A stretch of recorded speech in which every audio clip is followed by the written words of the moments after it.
Okay, I think we are about ready. Thinking about it, is the game really loud in comparison to my volume? Hey, Bad Cat. How's it going? Just playing some 14 today. Is the game audio, like, really loud versus what, my mic audio? Just, you know, figure we can adjust that now before continuing. Could be turned down a bit? Okay.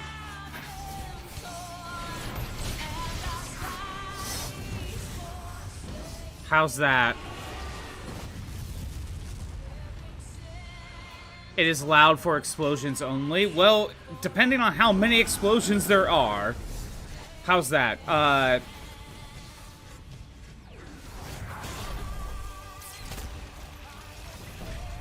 Does the game need to be adjusted even more, or are we good? I'm gonna try talking a little bit more so you can tell. That's a bit too low? Okay, this is why we do this on the fly. How about that? How's that?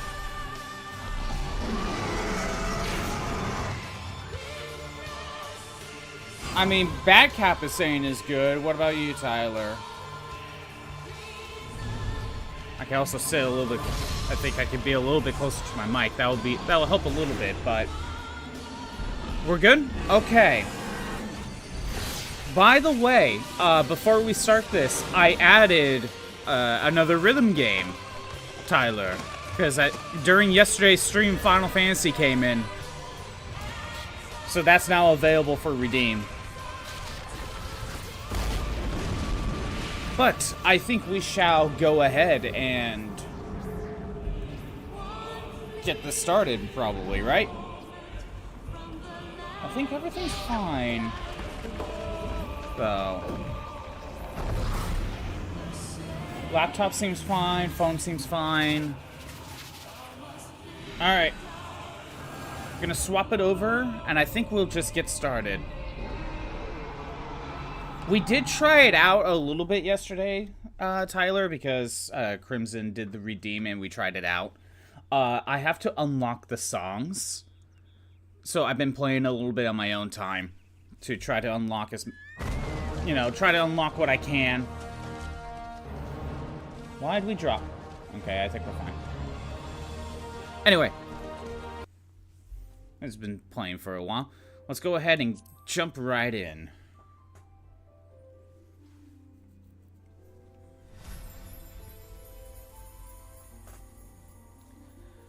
So, you can see, like, I changed my character's outfit a little bit because I got new armor and stuff.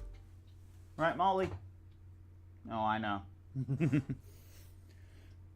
be honest, you were working on Pixelbot yesterday, didn't see the Final Fantasy rhythm game at all, only heard it. Right. Well, it's because it literally came in during stream, but yeah. You only heard a little bit of it. I mean, we had to go through tutorial and all that, but yeah, what's interesting, Tyler, is that when you boot up the game, it makes you choose between one of 6 Final Fantasy games. 2, 5, 7, 13, 14, and 15. Then you have to play, like, you pick whichever one you want, and then you have to play a few of those songs until you get another key to, and then from there you can just pick any one you want. It's weird. Anyway, so, on my own time, I did a little bit of work. I think I cleared out at least most of the side quests. At least the ones in town. Like, I think I've taken care of all the side quests in town, as well as all the side quests in the central area. I think there's other side quests if I went to one of the other areas, but I think, not really going to be doing that. However, we got 2 quests here. And I think, Courage of Stone and Spirit Hope Broken, and both of them, we have to go in here. And that's to get Dragoon and then the... Okay, wait, how do I... Oh. Greetings, greetings. It was... I gotta get used to this again. Emotes? There we go. That's what I got for now. Alright. Gonna go ahead and get started on these next 2 quests. I did not start that one that was Chocobo. I don't know what that does. Remind me, Tyler. I don't know if I'm thinking of this game or if I'm thinking of 11. But tell me if I'm correct on this. I heard that in one of these 2, if you want to get a Chocobo, you need to... if you want to get Chocobo, you have to literally play the game for 6 hours. You basically have to feed it every hour. Am I right? So you have to be playing the game for like 6 hours to like get your Chocobo. But yeah, I got a bunch of weapons and armor from doing the side quests, so I have upgraded my set a bit. I don't think I need these extra spears. I kept them for now. That was 11. You just progress the story enough or you get it from the side quest. Okay, good. I wasn't sure if it was 11 or if it was this game.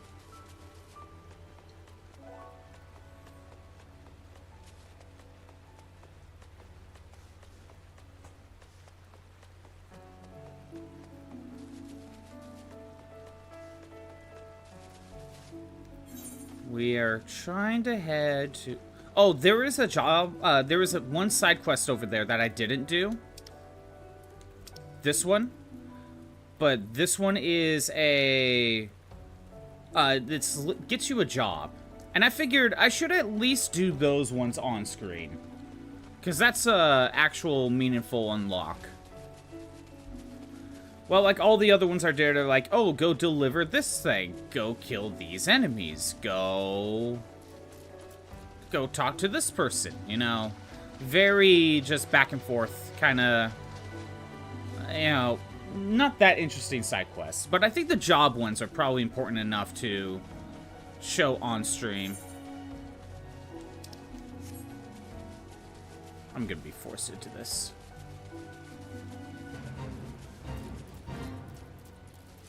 Okay, I need to talk to you.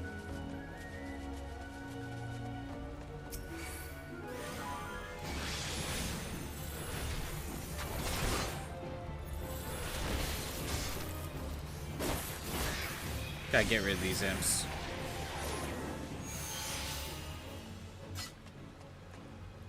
How do I get to you? Ah, there's a ramp. Okay.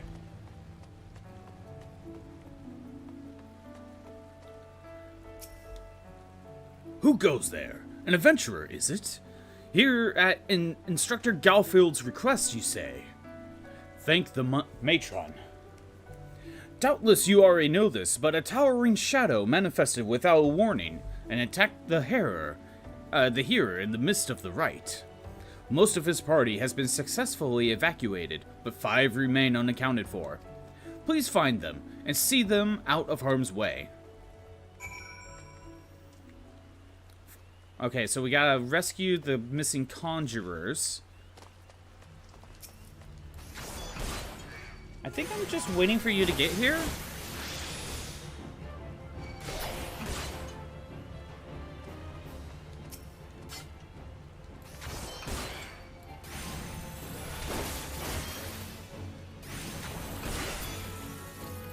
You know, you mentioned it last time, but you're still down to voice chat. Oh, you know what? That is a good point.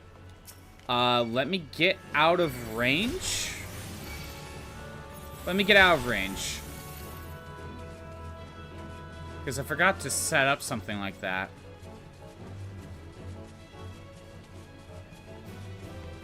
Okay. Am I still being chased? No, I think I ran away enough. Alright.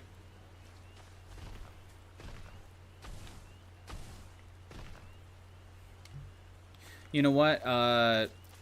If I go back in and hang out where the guy I just talked to was, I should be away from enemies.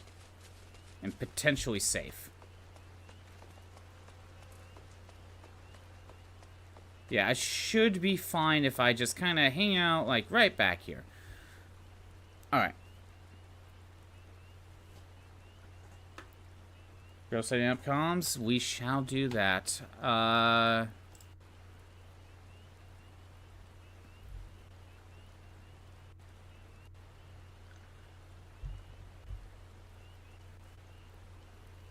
Okay. Might take a second to load things.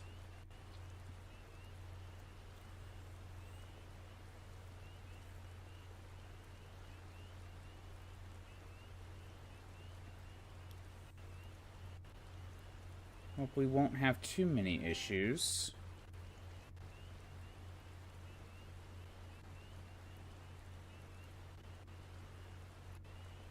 My controller disconnected.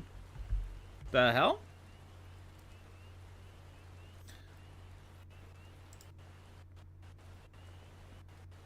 Crimson? Okay, hydrate. You will have to... Yeah, you'll probably have to mute stream. Okay, so hold on. If I do the... If I go into this one... So I am in that voice chat, but I think it's locked. So... Invite to voice...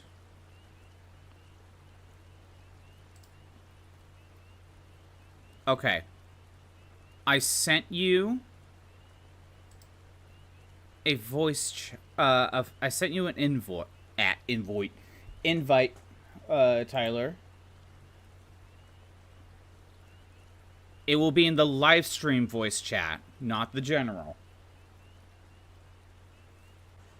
Okay, how are we on everything else?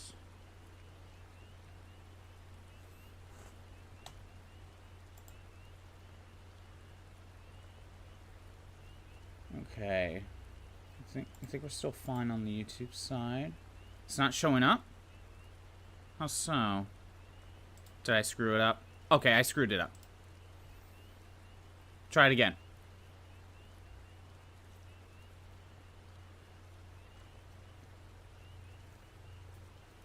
Apparently, if you exit out the little menu thing, it just doesn't let you doesn't keep it going. Try again. I'm assuming everything's fine.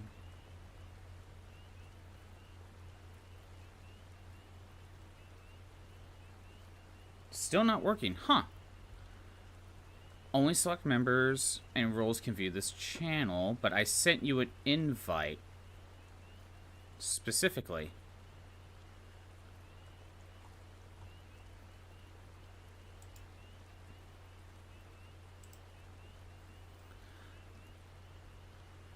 Huh. I mean, I could just go into general, where it's completely open.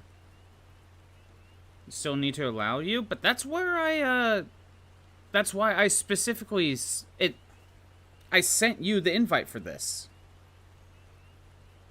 I clicked on invite.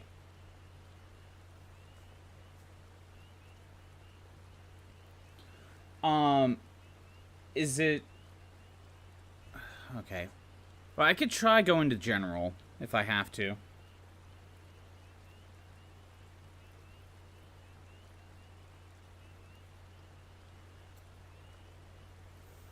Yeah, hold on. I'll also check on my laptop Discord. How to invite to a... Let's just say private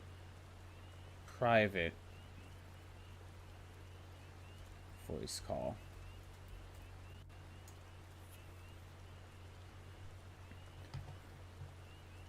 Okay, you can use the invitation link Start by joining or creating a voice channel within the server. Right-click on the server name, select Invite People, and generate a link. This can be shared with anyone, even those not on your friends list, allowing them to join directly. The link can be set to expire after a certain amount of time or a number of uses.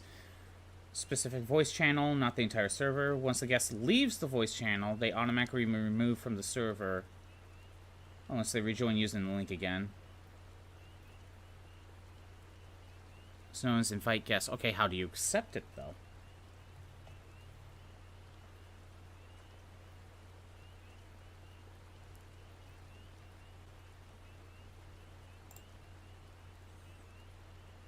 Always tech issues.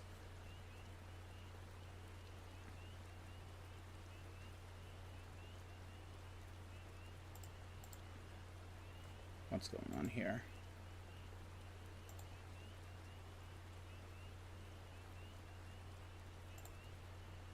No. Okay. You're gonna try restarting Discord? Okay. So far, we're still doing okay. Not getting attacked or anything. I'm checking in on my end just in case, like, something is not right. Like, if I'm doing something wrong.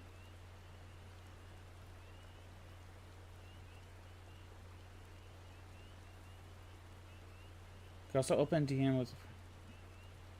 No. That's not it.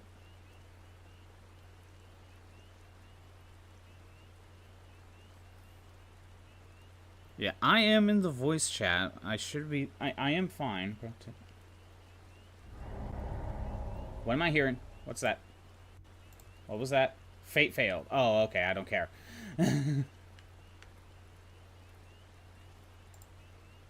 How do you accept? Member list. Add users.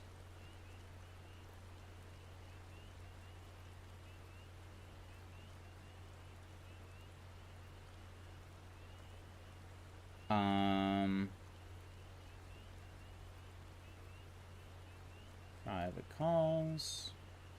That might be easier.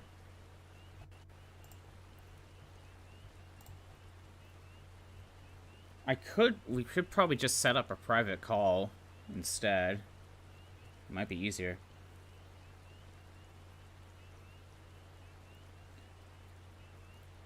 When they press the accept invite, they will instantly join the voice channel if they have permission to do so.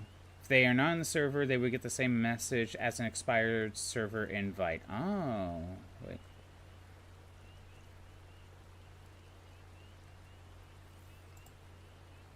Yeah, that might be easier. Something to figure out later then. So let me close this. Let me close that. And there you are.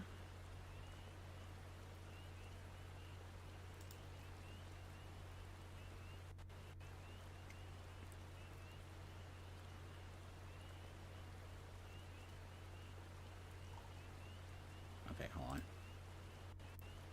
on. Okay, good.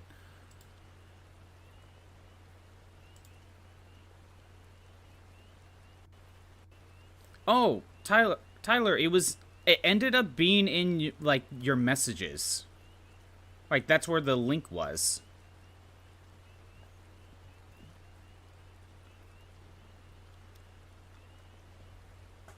Like, it ended up going into your DMs.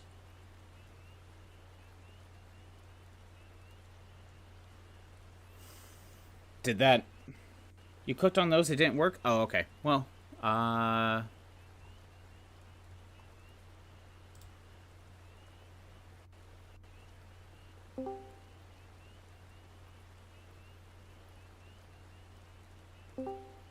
we good?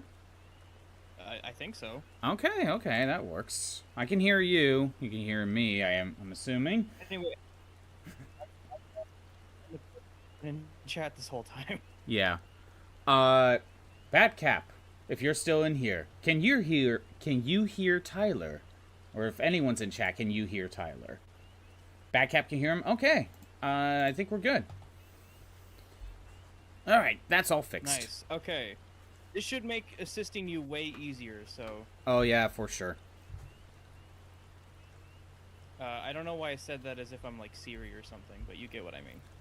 I can assist you a lot better now that you're in voice call. Yeah. All Now right. that I can hear your voice. Oh my. All right. Anyway, I'm on my way, by the way. Okay.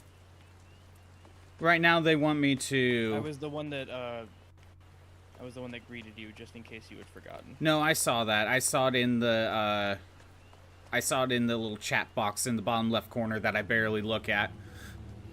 And I did bow, because that's what I have. Nice. There you are. I'm here now. Yay. So I am a little over leveled for this area, but whatever, it should still be good. I am not surprised. I am only level 13. Yeah, last stream Okay, I... so as far as I know, as far as I remember, if we're not in a party, if you attack first, and then regardless of whether I kill it, you get all the experience. So. Oh, should we end up in a party then? No, I'll be good. I'm level 34 right now on this class. So. Okay. I'm just not sure if there's any benefits. Do get all the experience, actually. Okay. There are certain benefits, but that really only matters once you're gonna like be around the same level that I am. All right, and more so when you do raids, right? Yes, definitely.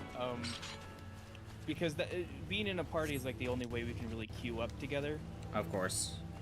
Oh, I see you have the Squall outfit. Yes, I got this from being subscribed for 330 days. So. Wow. Is that something I could get if I'm also... Oh, wait, you have to be subscribed, not free trial.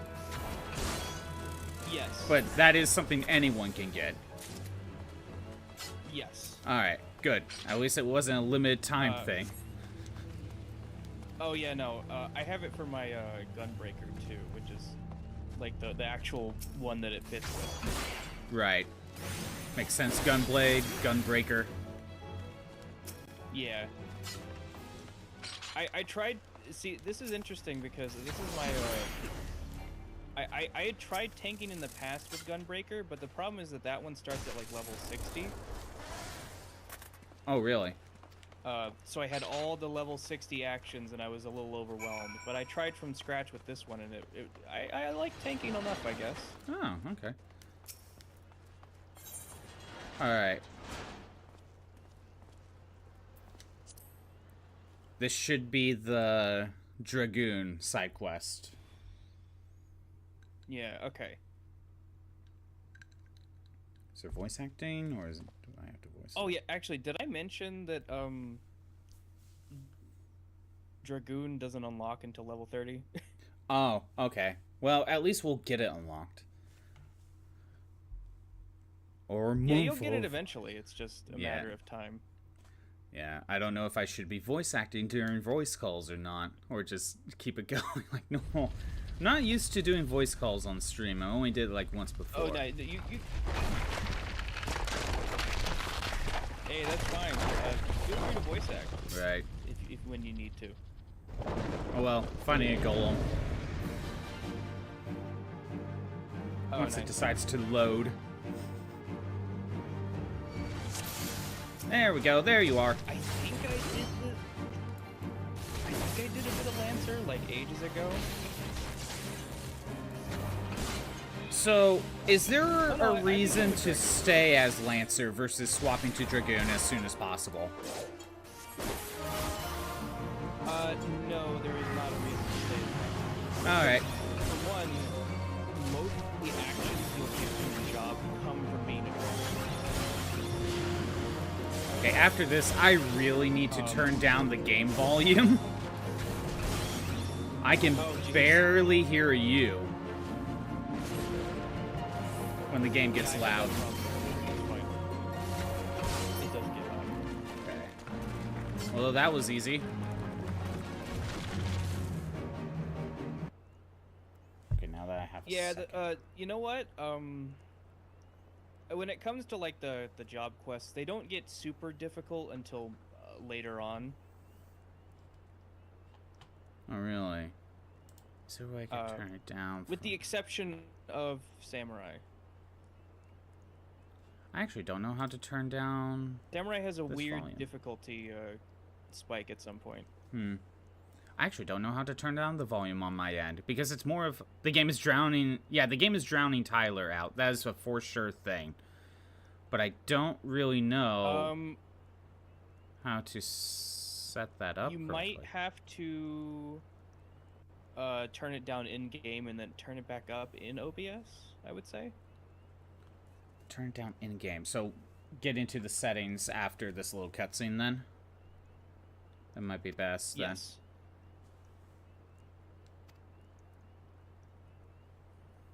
Don't worry, just being spied on. It happens. Yeah, I know. Some creep is watching me from the distance.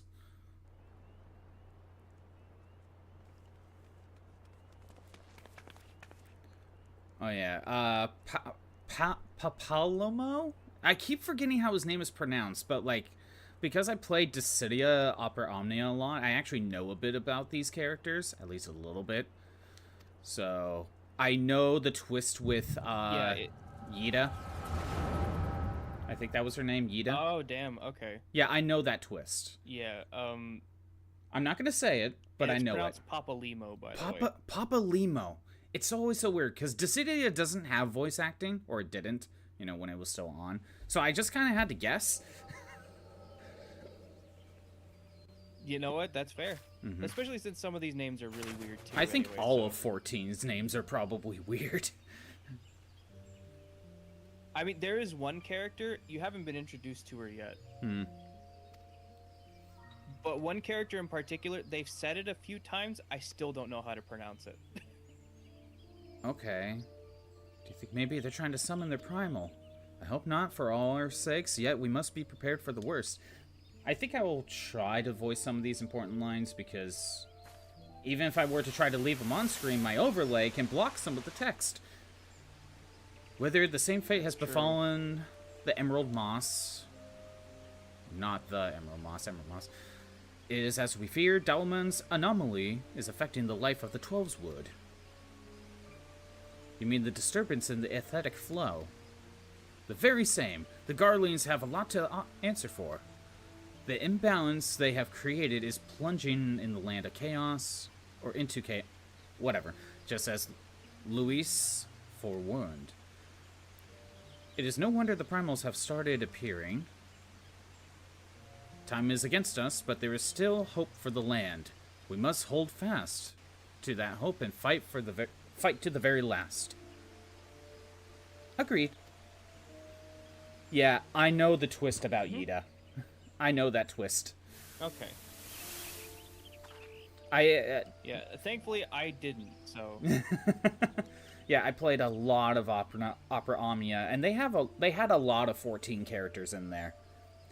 These stupid things happen to be Makes sense, I guess. happen to be the very latest in the Saurarian invasion. Show some respect. But they're so uncomfortable and ugly. If you ask me, they're an improvement over that mask of yours. Oh, damn. Throwing some shade, I guess. Damn. Hard to believe it's already been 5 whole years, isn't it? Already? 5 years is a heartbeat in the life of the planet. I suppose you're right. Now that I think about it, the Twelves would barely recover it at all. And the Gridarians still have the same old problems. Aye, along with some new ones. Just in case the exile and Garuda weren't troublesome enough, the Sylphs had to go invade Ramuh, didn't they? Do you ever think those adventurers who fought alongside us? I do. And then 5 years seem like ages. I wonder what's become of them. Were any of these characters in the original 14? Yes, actually. I believe so. Okay, I think that's what's making some of this dialogue a little bit more sense. Like, a lot of these characters were from the original 14. They basically lost their memories, but they kind of remember that they were kind of a part of that world, I guess. Yeah, that's the thing, is that no one remembers how do they call it the Calamity? Whatever it's called. I think they said happened. Calamity. They just know it happened. Yeah. Seems to be emanating from the Lifemen's stump. We must hurry. And I'm guessing this is when we met them. Okay. Just suggested the Lifemen's stump. Yeah, I kind of like hesitated for a bit, but I think that they call it the Calamity. I was thinking that that might be wrong because I know that they call it the Calamity in Breath of the Wild too. Yeah, that is true. Oh, you were right. Your eyes glazed out there, over there for a while. The good news is that the hero is unarmed, or unharmed. Somewhat dazed, yes, but whole of mind and body. The bad news concerns everything else. Lest you forget, the Twelves Wood is the dominion of the elementals. It is by their leave that man abides in the forest and avails himself of his bounty. The ground which the dungeon occupies is no different. Having no more use of the dungeon, the Gridanians sent the hearer to offer the place back to the elementals by way of the right of returning, which is essentially the expression of gratitude.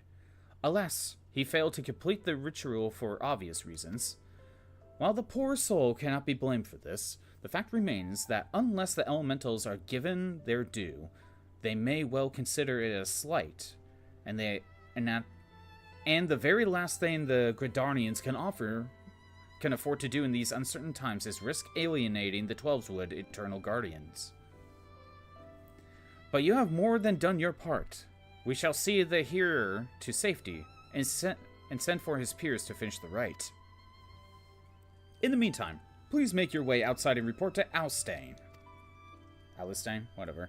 But where are my manners? I am Papaulamo. The tactless woman behind me here is...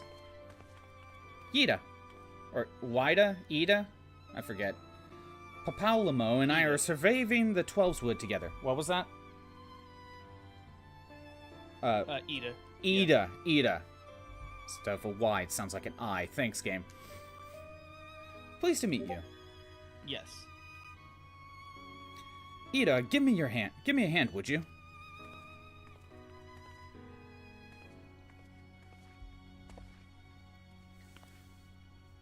Wait, there is something familiar about you.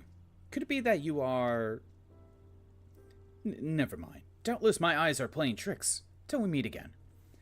By the way, I do know of the twins at the very beginning of the game, the ones we rode on the carriage with. Again, Dissidia had those two in as well. Yes. Yishtol was another character that they had.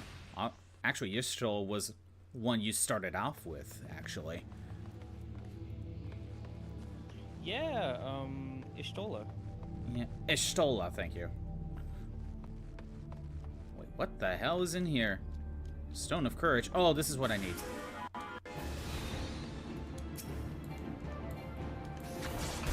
I'm a bit of an Ishtola. Oh, right, I need to change the audio. That's what I was supposed to do. Oh, yeah, that's right. Freaking cutscenes. Constantly distracting me. There we go.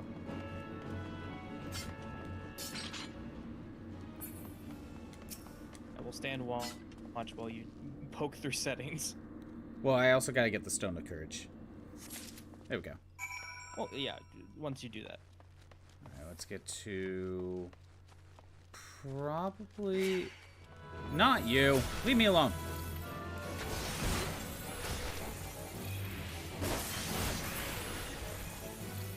I think I can get to the doorway.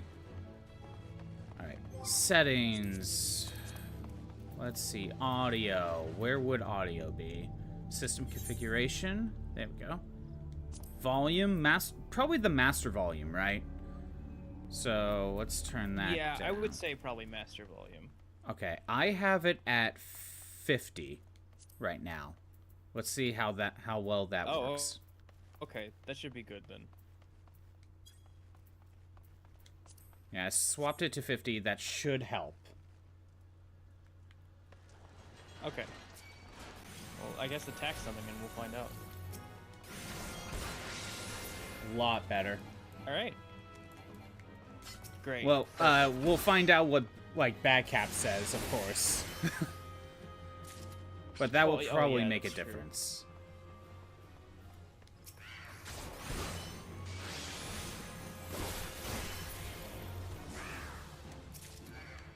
So I know you said there's no real reason to stick around as Lancer, like once you get Dragoon. But like, what happens if you continue to level it up? You just don't become a Dragoon, and you don't get any of those like actions you can get from them. Oh, so it's just weaker Dragoon, just altogether. Yes, basically. Okay, so this game kind of has a, if we were to use Fire Emblem in this example, kind of like the trainee units, basically.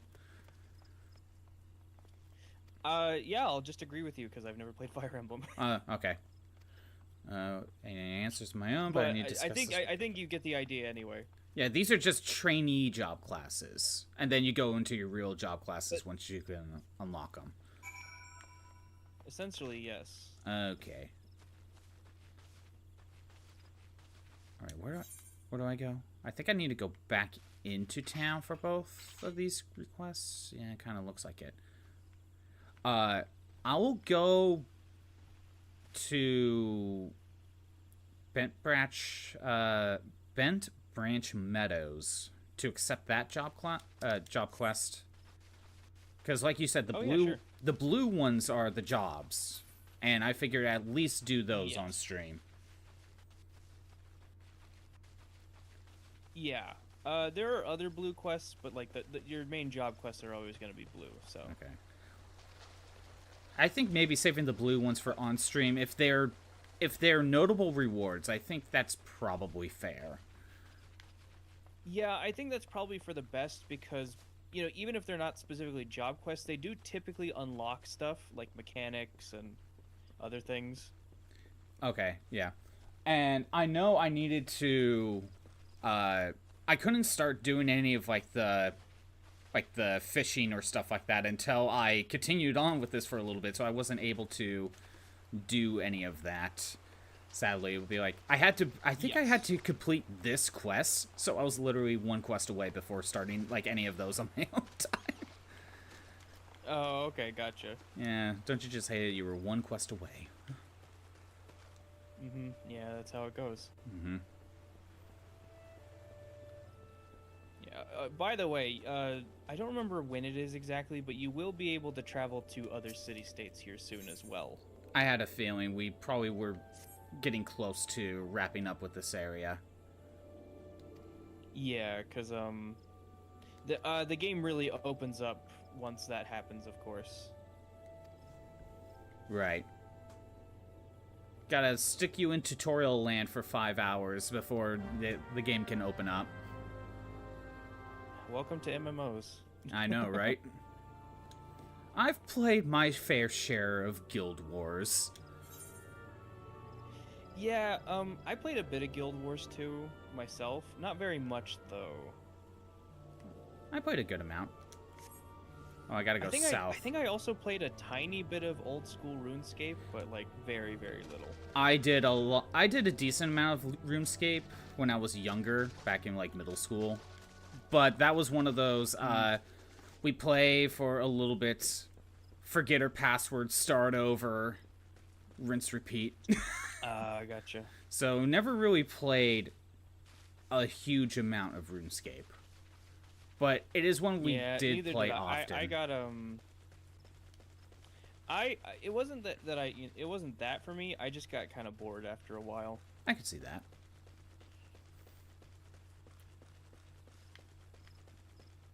Yeah, I never got to play WoW or anything, so. Yeah, and at this point, I don't think I will play WoW after playing 14. Yeah, once you play 14, you probably don't need to play anything else, right? Probably not. Yeah.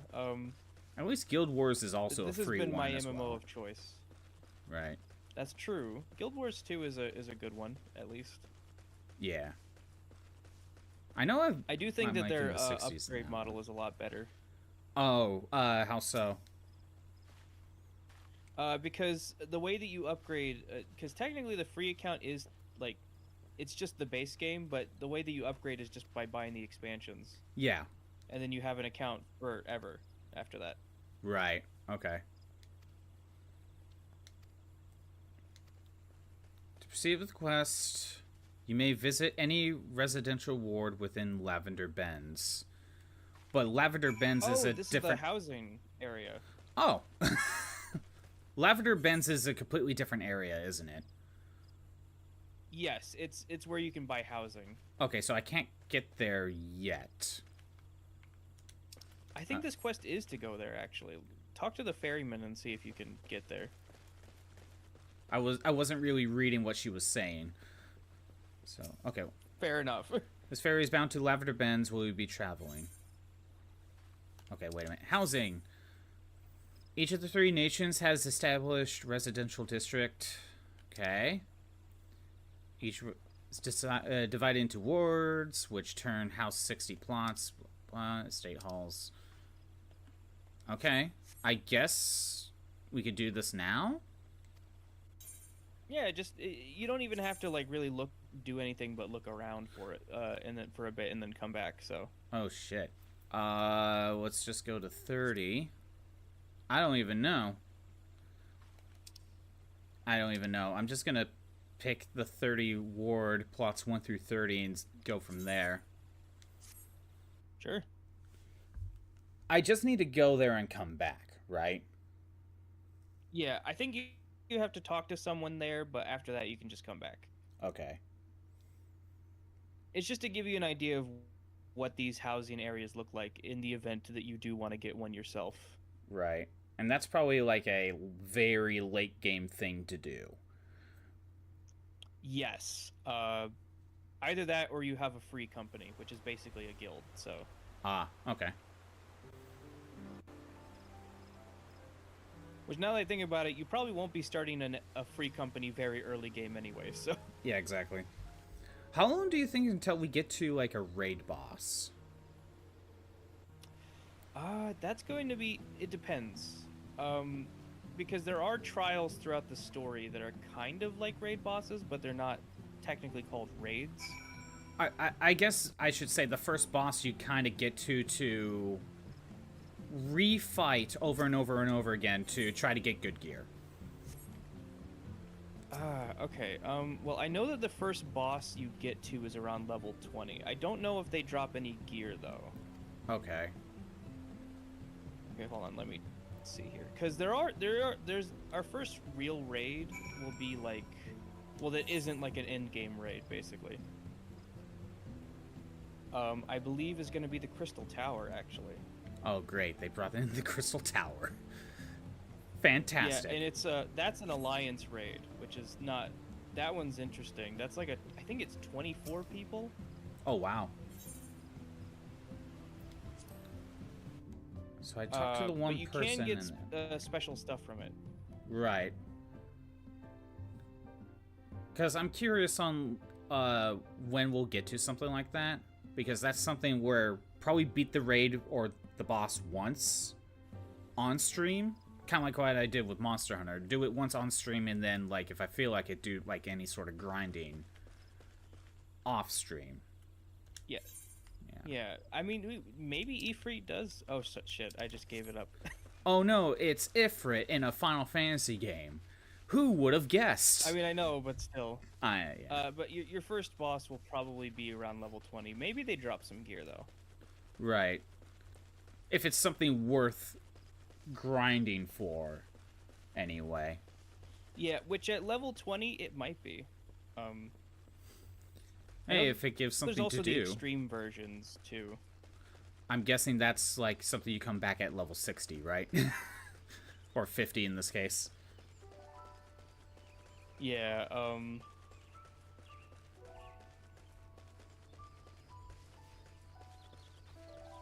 Yeah, although there is also some stuff later on as well, like Rathalos is here as well. Right. Is that in the first, basically the first 3 versions of the game?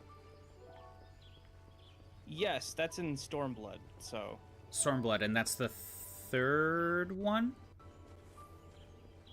Or second expansion, I should say. Yes, second expansion, third whatever you want to call it here. Third campaign. That's probably the best way to put it. Yes, that's a good word for it. Campaign.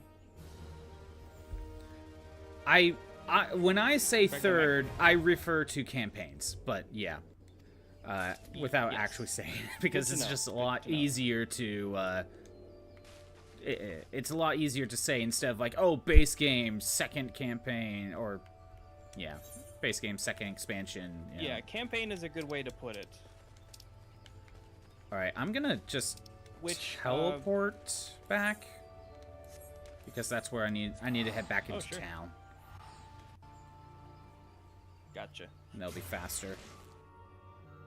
Oh no, I can't teleport for 15 minutes. I know there's a way to teleport together, but I think we have to be in a party for that. Someone new in chat. Hey, Elena. Technically, you never need to farm any specific boss in 14 unless you want very specific stuff. The best gear is pretty much locked behind tomes, which is a currency you get for nearly any content at level cap. I mean, it makes sense. I'm just more talking about something to do in between streams, Elena, because I'm only playing 14 on stream once a week. So I'm just more talking about something to do in between those days, if there is something to do. But yeah, there should be stuff to do. Yeah, of course. And like I said, I've taken care of like the regular side quests.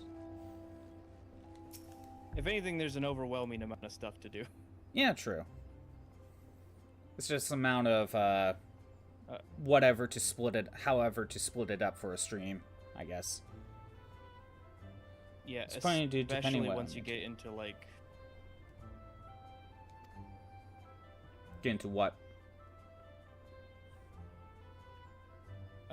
Especially once you get into like the crafting and gathering stuff, that could really eat up a lot of time in and of itself. Oh, I bet. That's why I was gonna start some of it in between streams, but I couldn't unlock it.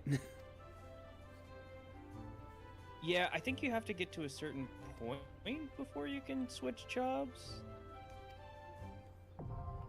Okay, in rooms are now available. Second half of the reward, offer the path of fame, fortune, guild lives. Record various requests we receive from citizenry, outline all manners of tasks which ambitious young adventurers like you can elect to undertake. So is this just another form of side quests? Kinda. They're weird. I've done a few of them, but they're not like very major. They're mostly there. If I remember correctly, I think they're pretty good for leveling up early on. Okay. But that's about all I use them for. And Access. even then, I think I'd rather do dungeons and bosses to level up anyway. Right. Oh, hey, Snowcub. You do your level 10 class quest, and then you could grab another job. I think I just unlocked... Oh, okay.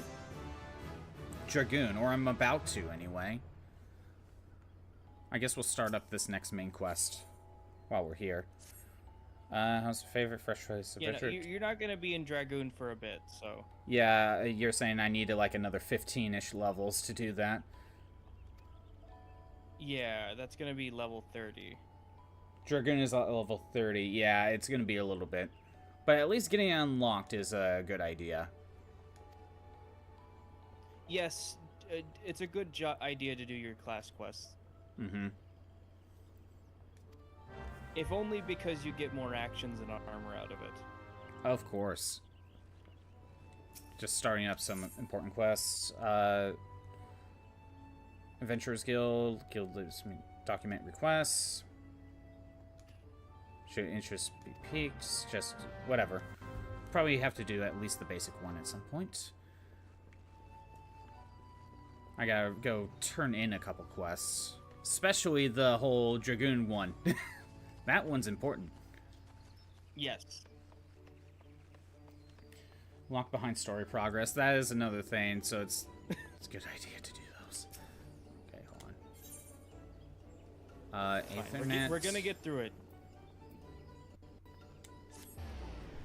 Off to the Lancers Guild. But you have the option available around level 22 to level 23 in story. For Right, that's the point where you can do it. Gotcha. okay. So you can swap job classes once you get to around level 22, but Dragoon specifically is a level 30 thing. Yes. Okay. Because that's technically just an upgrade to your current job. Right.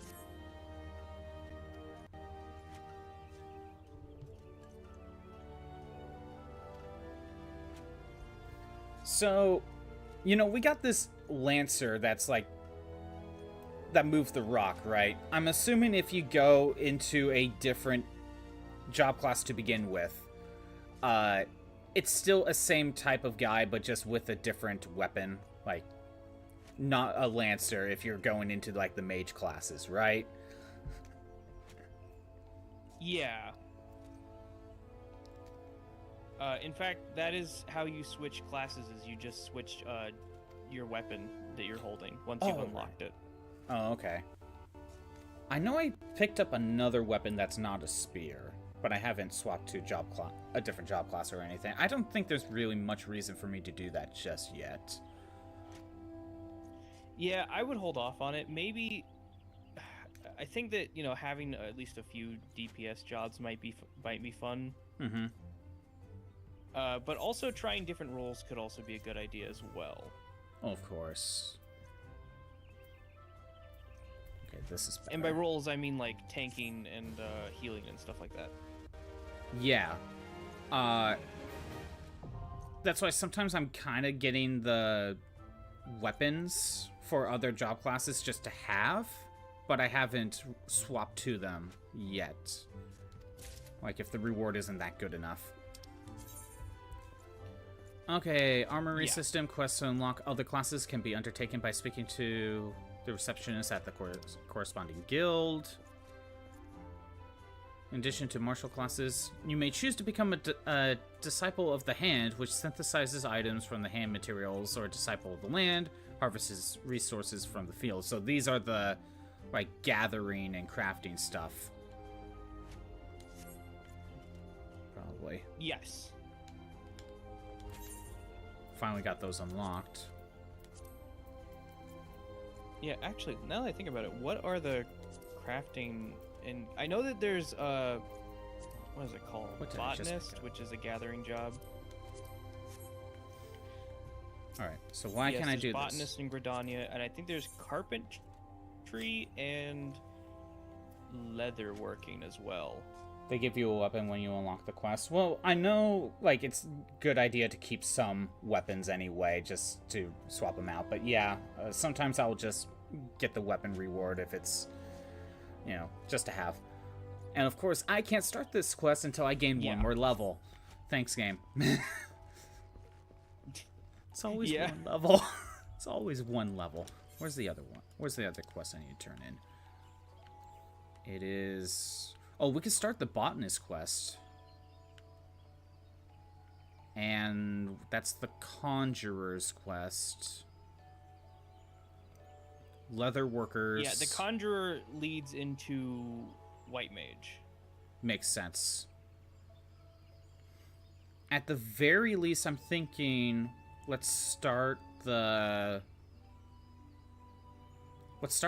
botanist quest and probably leatherworks, because both of them are basically crafting related. Maybe I'll save the conjurer stuff for later. It's hard to judge what to go I would save it for later, especially since you haven't even done your first dungeon yet, so... Yeah. But I don't mind starting up the botanist and the leatherworks. Yeah, because that's definitely something you can do kind of in the background. Exactly, once we fully get this done. Exactly. That's kind of why I want to start them up. And besides, it's fun, too. And wait until we get to fishing. Because every good RPG needs every good RPG needs a fishing mechanic. Yeah, fishing is a whole thing. Right. There are more fish in this game than there are Pokemon. There's more than 1,000 fish. Yes. Oh, wow. That's insane. It is. Well, I know what I'm doing for the next 10 years. Yep. That's what I said.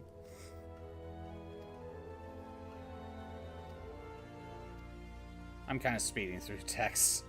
I'm such a great streamer, just speeding through text. I know. Yeah, exactly. Ready to roll botanist guild? Yes. Fine, I do the same thing sometimes.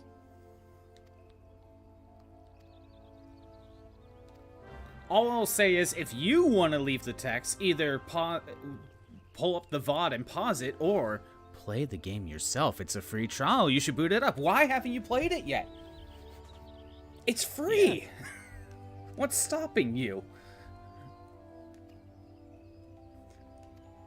I'm a great shill.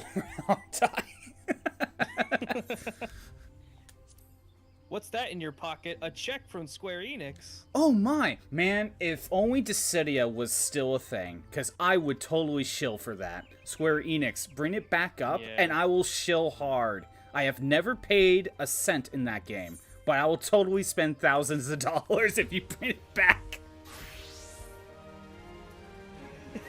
But only if you sponsor.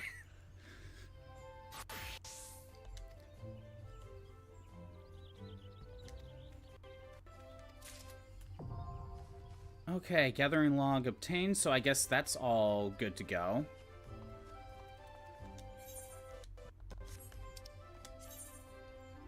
But technically you need to change your job class to do gathering? Is that what the axe was for then? Yes. Oh, it's weird. I would have thought gathering, like, you could just stick with whatever quest you want. Or whatever class, I mean, sorry. No, you do need your axe for it. Although I'll give you a bit of advice. You'll want to put on like your basic clothing before you switch, because if you don't switch, you will have no clothes on. Excuse me. Oh, yeah, because it's the stuff I have is like Lancer specific. Yes, and also a higher level too, probably. So that makes sense. That makes perfect sense. I don't think I've sold anything. If you decide to take on the rogue job, which leads into ninja, Ooh. They actually warn you about that when you first take it on. Because you won't have any equipment. Okay. That's something to consider. I'm gonna set up Leatherworks. But only for the rogue. They make a joke about it. They're like, okay, but make sure to not end up in your small clothes, which is what they call when you're naked, basically. Oh, okay. Basically, you don't want to end up in your birthday suit. Yep.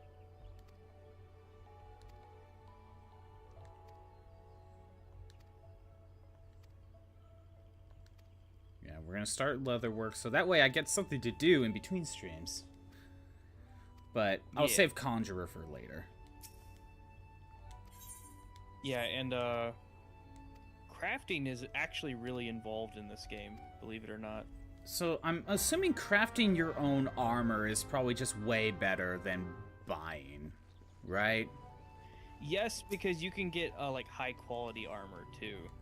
Yeah, so it's ultimately better. And I think there's even exclusive gear you can only get by crafting as well. So it's a nice thing to keep up with. Right. I had a feeling it was going to be something like that.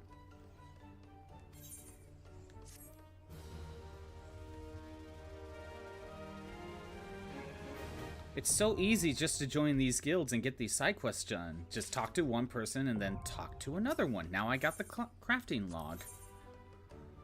Yep. But quest is not available yet. Required class, job, Leatherworks. Oh, so I need to swap job classes to be able to continue this. But I do have the log, so that might be good enough. Crafting log. Let me see. No, that's just inventory. Hold on. Oh, wrong button. If you go to your I hit the wrong button. Armory chest. Oh, okay. So recipe level.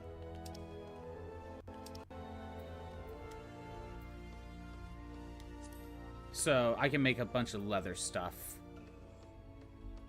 Yes, and at the beginning it all kind of looks bad, but that goes for all armor. So Yeah, that makes sense. I guess this is something I could work on later. Is there a reason why I should do these other... I'm assuming I can swap to the Leatherworks job class right now. Is there a reason I should do those right now, or should I save them for a little later? You can save it for later, if you want to get on with the story or something. Yeah, it's hard to tell sometimes, isn't it? Yeah, exactly. Because you want to make progress, but you want to get something started. But you don't want to deviate too much. Like Exactly. Also, the people cheering on the on the bridge or whatever. Yeah, I know, right? They're very supportive. They're really happy that I joined up with the carpentry. I mean, that's how you get people to join their guild, right? I mean, yeah, basically. I joined my free company because I got accosted by someone. Oh, look, the Carpenters Guild. Let's start that up. It was Leatherworks that I already started.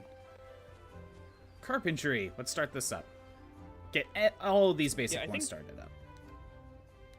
I think carpentry is mostly for like furniture, which you need a house for that. You know, that's or an apartment. There's apartments too. Oh, okay.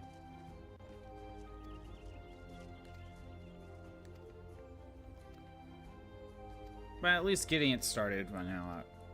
Even though this one probably won't even bother with until you get either an apartment or a house, but it's nice to get it started. I think the other ones might be more important, though.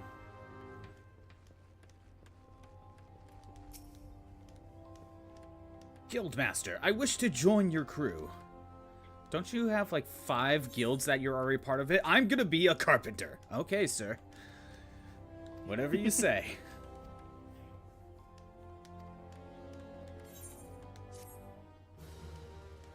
You know, you think they would only limit you to like 1 or 2 guilds, like in, you know, within the world itself, because how can you focus on being in so many guilds? But you know, when it's a video game, you can just choose what you want. It makes me think of an anime. Yeah, also, someone just cured me. Yeah. It makes me think of an anime I was watching. It's another isekai one, but like, they made a point where the guy wanted to join the Merchants Guild, but he was allowed to join the Merchants and the Adventurers Guild, but, you know, you gotta keep up with both of them, because, like, to stay in, you have to do, like, 1 quest, like, a month, or something like that. Oh, okay. Like, that's how they explained it, to keep your license.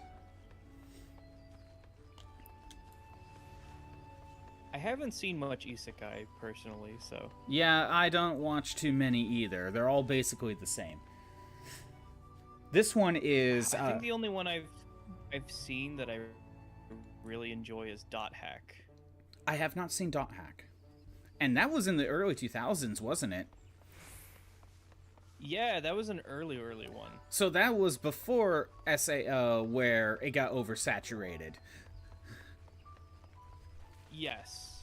So that was probably... Dot Hack is probably isekai that's actually kind of competent. not schlock. Yeah, I like Dot Hack. Exactly. By the way, I'm in the central area to go back to Bent Branch for other quests, if you're curious. Gotcha. Because I'm just kind of doing my thing. Head there. Just kind of doing my thing. But, you know, no, the isekai is, like, the guy that gets summoned, he has, like, an exclusive skill, because of course they do. But his one is just online grocery. He can pull up a menu and just order stuff from Japan. Through basically Amazon. But no, it's a broken skill. It's a very broken skill, apparently. Oh, okay. I mean, you know what? I actually think that's pretty funny. So, like, you want to know how it's broken? He can buy pepper for, like, 1 copper coin, right? And how that anime does is, like, 100 copper equals 1 silver, 1 silver to 100 silver to 1 gold, you know, that sort of tier. He gets, like, 20 gold. Yeah. And he spends, like, a single copper coin or 2 to get pepper. And then he could sell the pepper for, like, 20 gold. Because it's okay, pure concentrated pepper.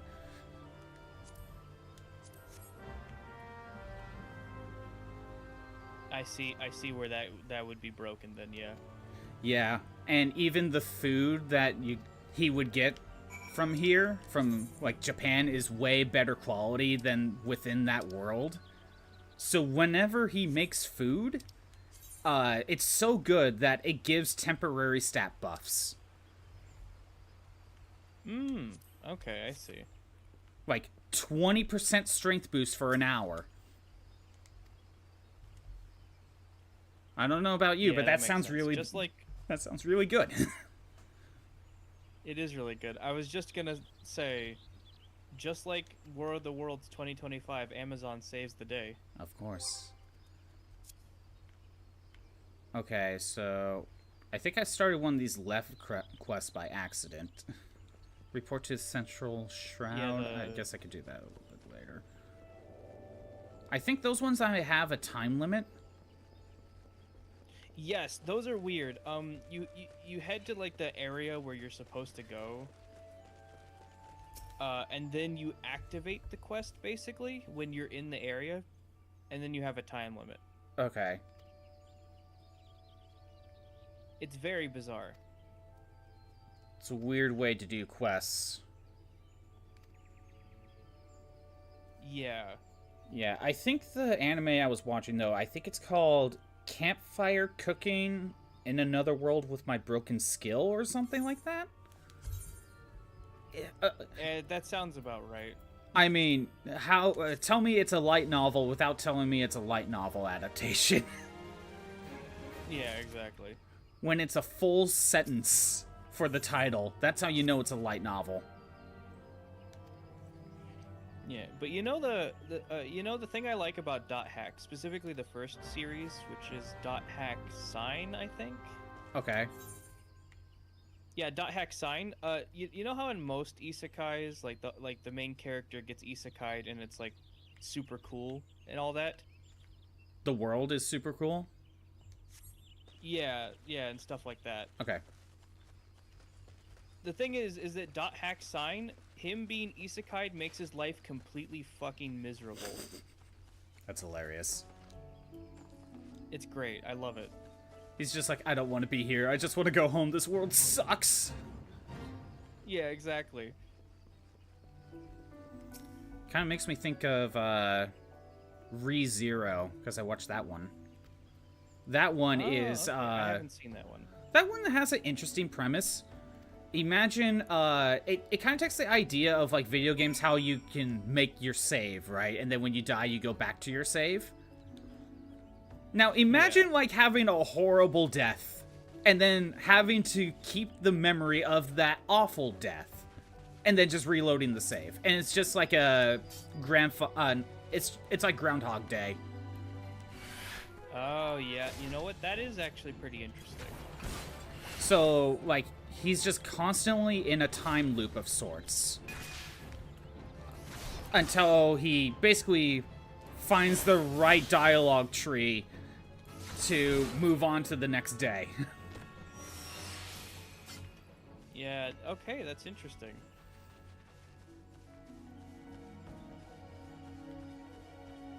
I think I've only watched, like, the first 2 seasons, though. I don't think I've gone farther than that.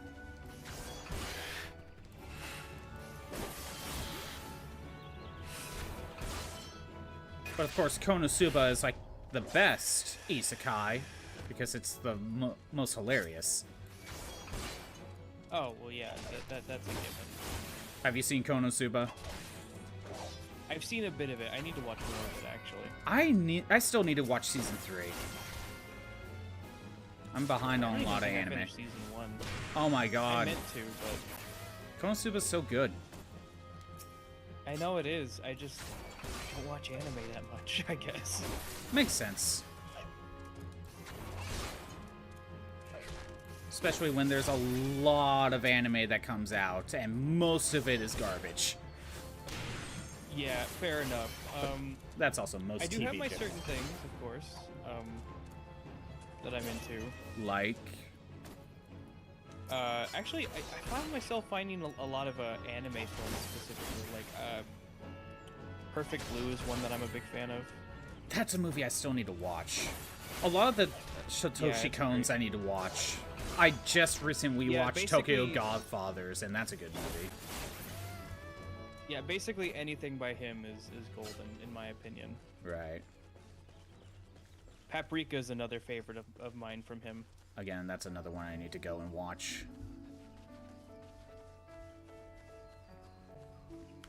I think the only movie I've seen that was his was Tokyo Godfathers, and that was just the other week. Hey, that's like the best Christmas movie you could ask for, that one. Probably the best anime Christmas movie you can ask for. There aren't many. I don't think there's many of them. Which, I guess that makes enough sense. Yeah. Also, I've completely lost track of you. Hold on. It's okay, I'm just doing random quests. Now I can continue the Lancer Dragoon one now. Oh, I see where you are now. Okay, yeah. Oh, another quest has been opened up.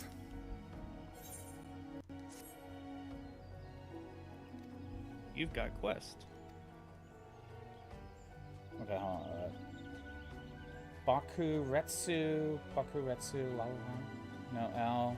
But explosion. Oh, the Konosuba. Yeah. You know, Konosuba is one of those anime where I first watched it subbed because even though I mostly watch dub, right? But it didn't seem like it was ever going to get a dub, and I heard so many good things about it. But I just wanted to watch it.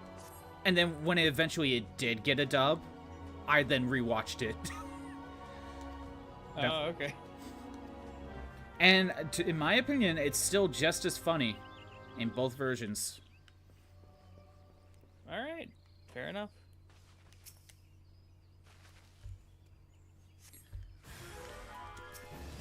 But like a lot of comedy anime, I've tried, like, if it's a really faster paced, highly visual intensive anime, that's when I kind of need the dub. Again, I tried watching Gintama, couldn't really keep up with it. Disastrous Life of Psyche K, I find the dub a lot better because if it's highly visually, highly fast, you got that, what do you call it? It's like a, you got like the 2 seconds you see the visual, right? But you don't know the language. So you have to take the next 2 seconds to, read what is actually being said. So, the actual joke punchline is delayed. If that makes sense. Gotcha. Yeah. And then by the time I do you get where you're already... coming from. Yeah. And by the time you figure out what they actually said, and what the punchline was, they're on to the next joke. Yeah, I'm a bit of a speed reader personally, so I'm actually fairly decent at it. Granted, I think if you watch more sub anime, you will get used to that, but like... Because I used to watch Naruto subbed. Well, Shippuden anyway. That was when I was younger and I was really into Naruto. And I really wanted to know what was going on. Yeah, I never got into Naruto. Fair enough. I don't even remember what anime I was into as a kid. Probably just Pokemon. Yeah, for me it was Pokemon and then Naruto. It was really just those two. I think I needed to go up here, actually. Yeah, I think I needed to climb this tree.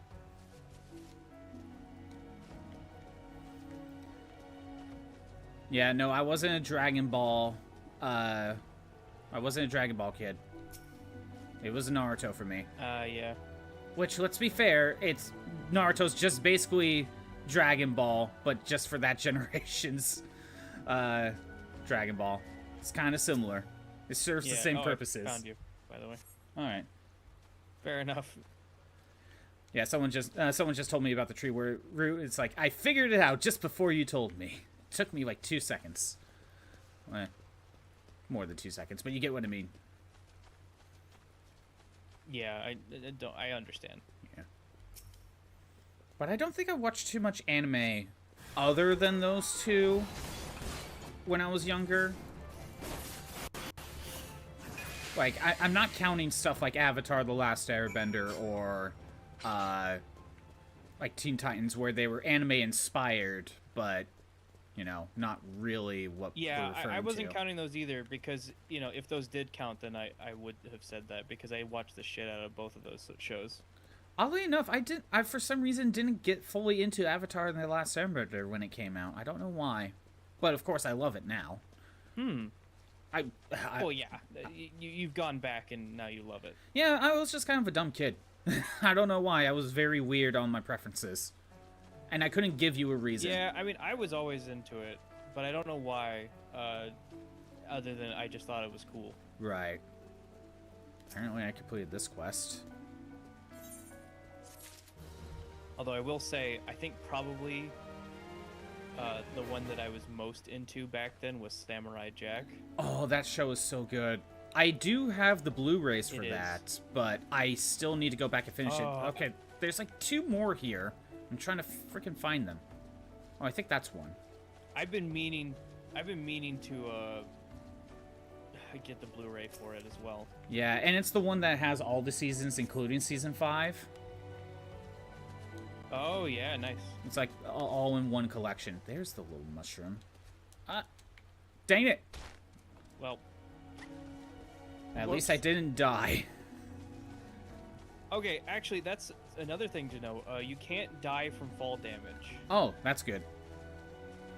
When you're out of combat, I should say. Good to know.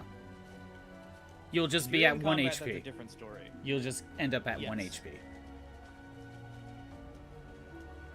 Also, I remember when I first booted this game up, and I think the first job I chose was Black Mage, and the first thing I thought was, if I'm level 1, why do I have 10,000 MP? I know, right? I'm looking at that as well. I'm like, I don't even use MP, but yet I have a ton. Everyone has 10,000 MP. And I'm guessing, how much does, like, your first fireball or something cost? Like, your weakest spell. I think that costs... Actually, you know what? I can check. Hold on. Where is my Black Mage? It costs 800. 800 to cast the weakest spell? Yes. Why? Because you have 10,000 MP. This is one of those problems that Square Enix fell into where bigger number means more impressive, but like after a certain point, it kind of loses its meaning. Didn't used to be like that. Yeah, I will say that is definitely a problem with Black Mage, especially since I think Black Mage is like the only caster that even has to worry about MP. Black Mage is burst damage class. That makes sense, but why do the numbers need to be like this overly inflated? Look at Final Fantasy XIII. All those numbers, like when you start doing break damage limit stuff, those numbers are overly inflated to where the numbers don't mean anything anymore. Yeah, well, I mean, we could get into 13 if you want to. I have many thoughts on 13, but... Okay, I'll say this about the 13 trilogy. I didn't hate 13. I hate Final Fantasy III 3D more than 13. And I specify the 3D version. But I also don't feel the need to go back to the original 13 because of its 2 main problems, which is... One of the... Okay, the main problems with 13 is its auto battle. The fact that it's too good. Yes. It's too good, and it's also the first option right there. So why do anything else? Which I will make the argument, try playing it without using auto battle. The battle system's actually pretty fun. But then you get the other argument of why even have auto battle there in the first place if you're not going to use it, you know? Especially when they want you to do that. Where am I going? Central Shroud. Trials. Search for shines. Figure. Oh, I haven't even unlocked those quests. Report to the Central Shroud. Where is that? Where do I need to go for that? That's the leaf, the level quest or whatever it's called. Where's that? Oh yeah, I think it's the green area on your map. Oh yeah, it's right there. Okay, so I was in there, but yes, and then once you're in the area, you have to like go into your like quest menu, and then you accept like, it. Accept it, or Okay. yeah, initiate it. That's the word I was looking for. Where is the quest menu? Because that's something I can't remember where it is. Is it the journal? I think it's in. Yes. Journal. Oh, initiate. There we go. Your home point is not set to Aetheryte in this area. If you return to your current home point at any time during this quest, you'll automatically abandon duty. Whatever, I should be fine. Yeah.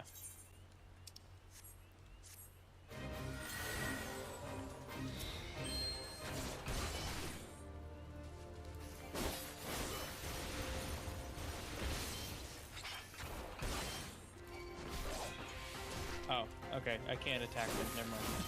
Why can't you attack them? I guess it's because it's part of the level quest. Oh. If you don't accept it, you can't take part? Yeah, I guess so. Oh well, whatever. It shouldn't be too long anyway. I think it's just take down these three. Yeah, that sounds about right. But yeah, and then... So, like, 13's battle system is... Auto battle is a big problem, right? But I will make the argument that if you try playing the game without using auto battle, it's actually a lot of fun. However, the other issue that was a common problem with 13, which I cannot defend in any way, is the hallways. That one I cannot defend in any form. And the fact that, like, you can't go back to, like, any area until, like, the last third or fourth of the game. And that's when the game opens up. That's bad structure. Yes, it's really, really weird. Yeah. Search. Okay. So is this person just only Levimates quests? Yeah, the Lev quests. Or guild levs, or whatever they are. Guild levs. And guild levs are, these are the unique type of quests, but they're not really, like, anything special. They're just another form of side quests, right? Basically, yeah. Then I could do these on my own time. Yeah, I think the only benefit you have with them is that I'm pretty sure they're repeatable. Oh. So they're like a good way to farm for experience if you need it. Or certain materials if you need to kill certain enemies. Because that was the first time I... Okay, maybe not the first time, but if you wanted to fight those enemies, that might be a good way of doing that. Yeah. I see another Levimate, but... Or leave Met, I don't know. I'm gonna leave them alone and probably just treat them on my own time. Yeah, that's probably the way to do it. Okay, they want me to find a shadowy figure. I'm gonna go back into New Grandia. I can at least start the next Lancer quest. You're limited on how many you can do, though. Oh, really? It regenerates 3... Oh, that's right! It regenerates 3 levs per 12 hours. So you can repeat the same quest 3 times every 12 hours? Is that what you mean, Elena? Up to a stack of 100. No, I think that you're allowed to do 3 in each 12 hours. Oh, okay. You only allowed to do 3 leve quests every 12 hours. Okay, interesting. Yeah. That's an interesting choice. There's probably a reason for that. Yeah, Forgot about that little wrinkle in it. Okay, hold on. I'm gonna go accept.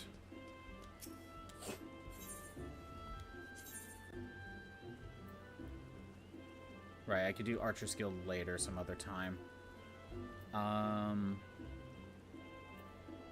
know I want to go to Lancer's Guild.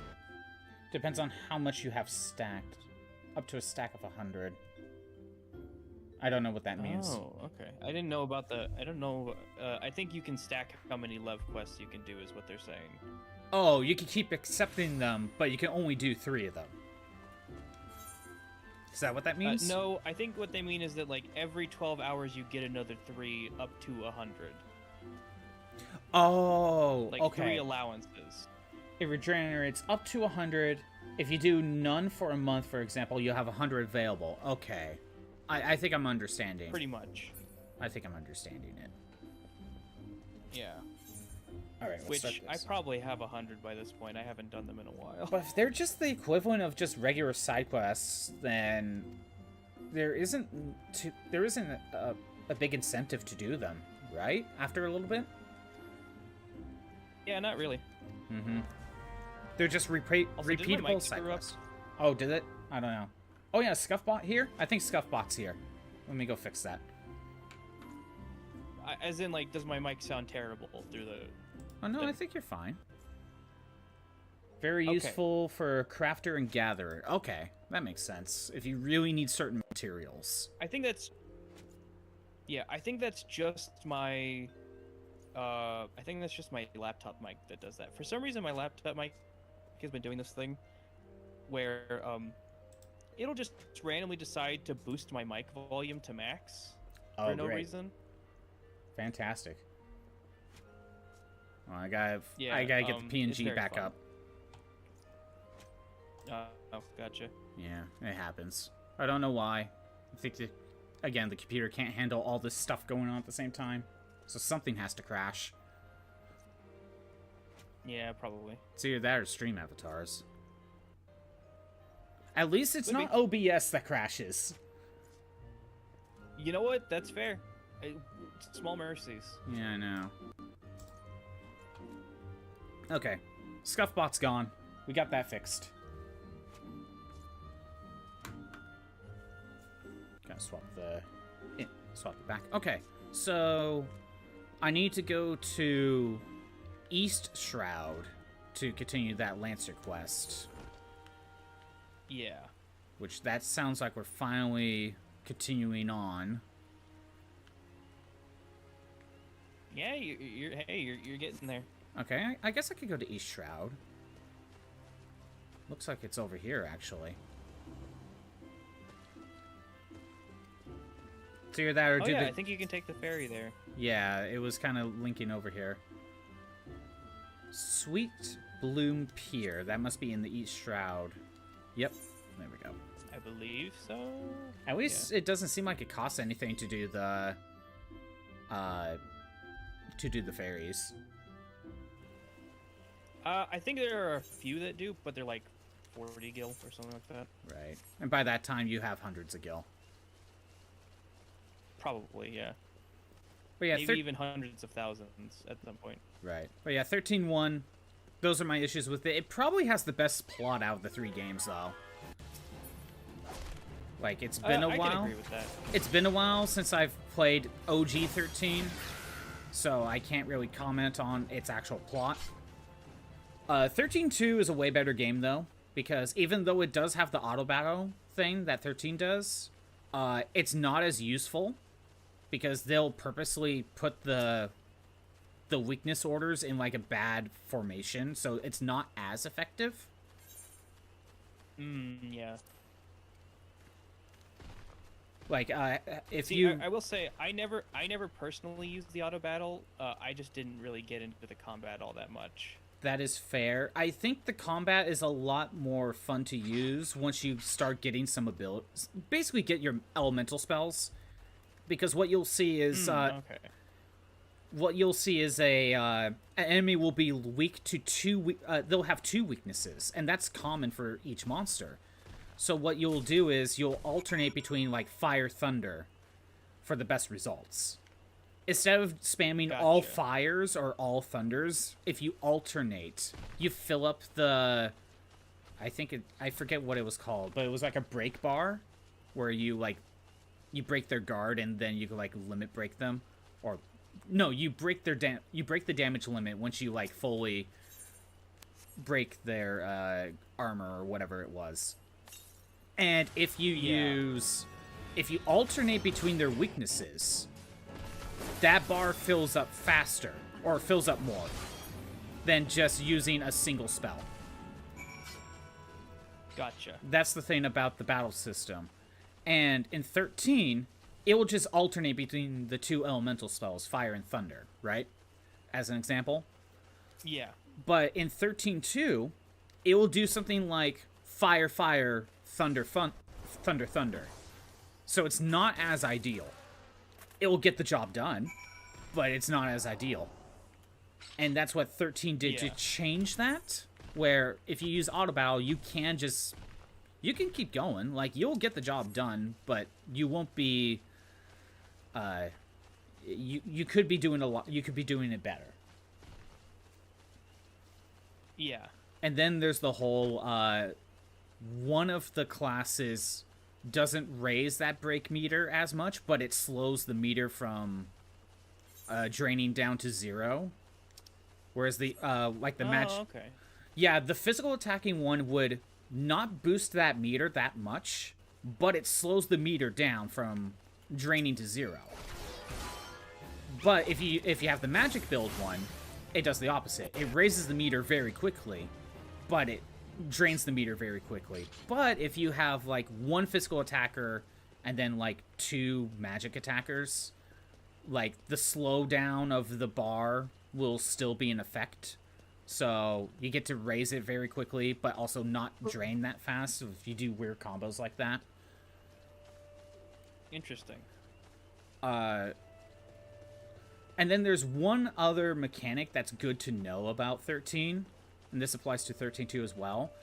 When you know how you can, I don't know if you got that far, but you know how you can set 6 pre-made job class listings for your 3 characters to swap to in battle? I think I remember that, yes. Okay, so one strategy that's really good to do is to have the same set on 2 different ones. Like, they will be exactly the same. Oh, these are more leave quests. I'm not going to bother with that. If they're side quests, I'm not going to bother with them. Okay, anything else on this area? Okay, I guess I'm going back to Central Shroud. Because the only reason I was here was for the quest, but it was a Lev quest, so I can save that for later. Yeah. Yeah, so you can make 6 preset job class combinations in 13. And let's say you make one set that's one person's physical attacker and 2 people are magic attackers. Gotcha. One strategy that's actually really common in 13, you have that one preset, physical magic. You make a second preset that's also physical magic. And you might be questioning, why would you do that? It's because every 2 rounds of combat that you do, when you swap to a new set of job classes, it gives you a full bar of meter. So you don't have to wait for it to refill. So when you swap job classes, you could just instantly attack again at, like, every other turn. So the battle system goes a lot faster, and it looks like Shroob is raiding us. Hey, Shroob, how you doing? And it looks like Bebo's here, or Burp. Of my magic! How's it going? Yeah, it's true. Yeah, how's it going? Playing some Final Fantasy XIV.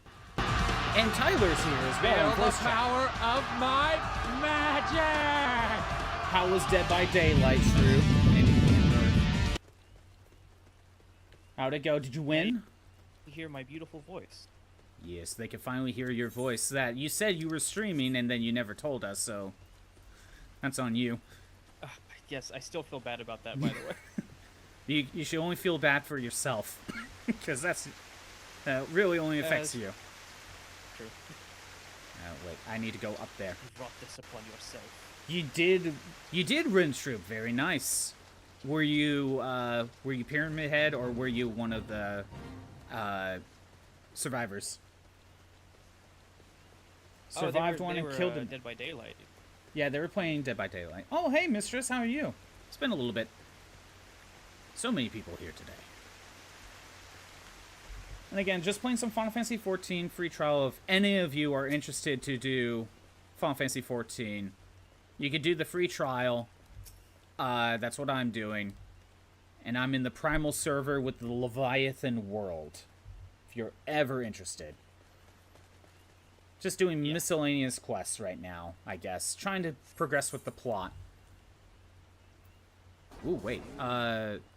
This one's level 19, but if I'm 4 levels under, I should still be fine. It's worth a shot. Oh no, that's a level sync icon. It syncs down to level 19 if you're over it. Right.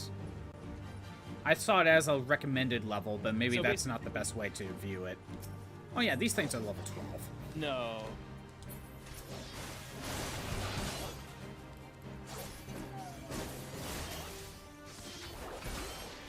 Oh yeah, true.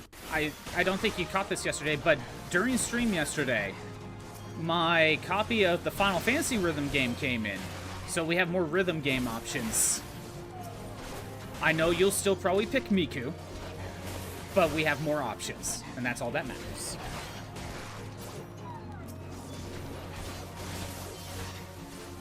But yeah, I was going through the rhythm game on my own time a little bit, just to unlock songs. I got all the songs for Final Fantasy 2, 5, 7, and 13. Nice. That is one thing I will definitely give praise to the 13 for. Its soundtrack is really good. You could probably say that about like any Final Fantasy game, though. Hell, you can I say know, that for but Sonic. I think it hits harder when I don't like the game much. That's true.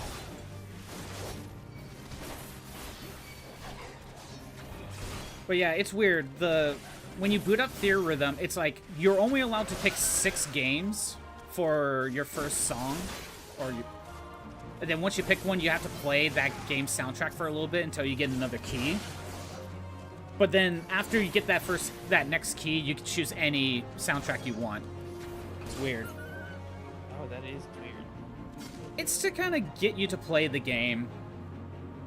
It's the trade-off of, like, you Yeah, could that's have... fair enough, I guess. It's like, you can either do what Miku does and just give you every song and just play what you want.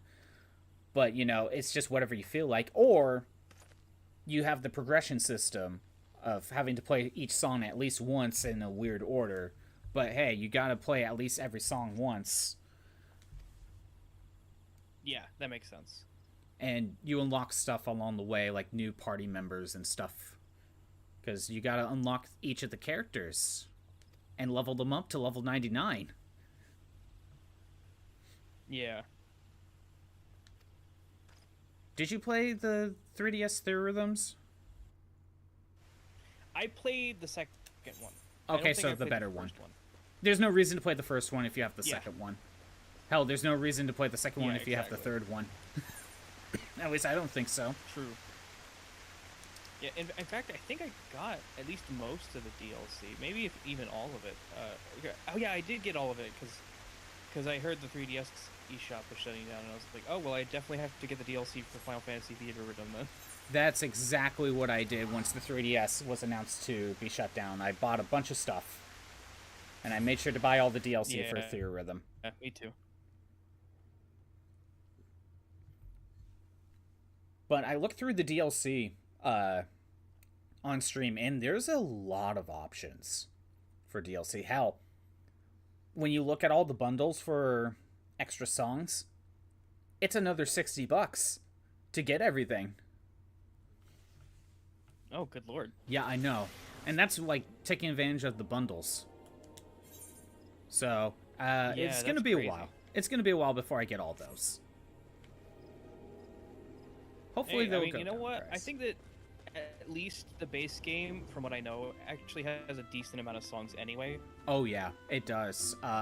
Because it's not just the main like 16 games. There's like a lot more than that.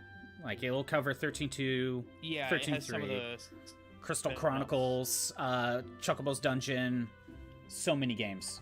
Actually, now I'm curious. Yeah, I know that even I know that at least the one that I played even had like stuff from Final Fantasy VII Advent Children. Oh yeah, Avid Children is an option. Final Bar Line. Yeah, which I've never seen, but I've It's okay. you know It's okay. I've seen it once. that's kind of what I figured. Final Bar Line. How many songs? Because I was trying to look on the back of the case and see how many was. Back of the case doesn't tell you. Okay, let's see. Gotcha. In the base version, okay, you want to take a guess? I'm gonna say maybe 150. Oh. More like 385 songs Oh my goodness. in the base game. Yeah, you're gonna be set for a while then. And that's not even counting DLC tracks. Yeah, and that's so much already. Like the fact that there's even more, it's kind of crazy actually. I'm just going to point out that the base game, A Theorhythm Final Bar Line, has more songs than the Hatsune Miku with its DLC. That's crazy. I know. Just the base game Granted- has more. Granted, I will give credit. I will give, in fairness, Final Fantasy is pulling from a bunch of different games over like decades worth of history. Oh, true. First Final Fantasy came out in like, what, 86, 87? Actually, no, like 88, I believe. So Yeah. it's got like 35 years of history when that game came out. That is true. Yeah, so it does have that over Miku, like as far as an advantage. It's got the home field advantage, but True. That is so true. But like Miku is kind of going for like every song is basically a music video.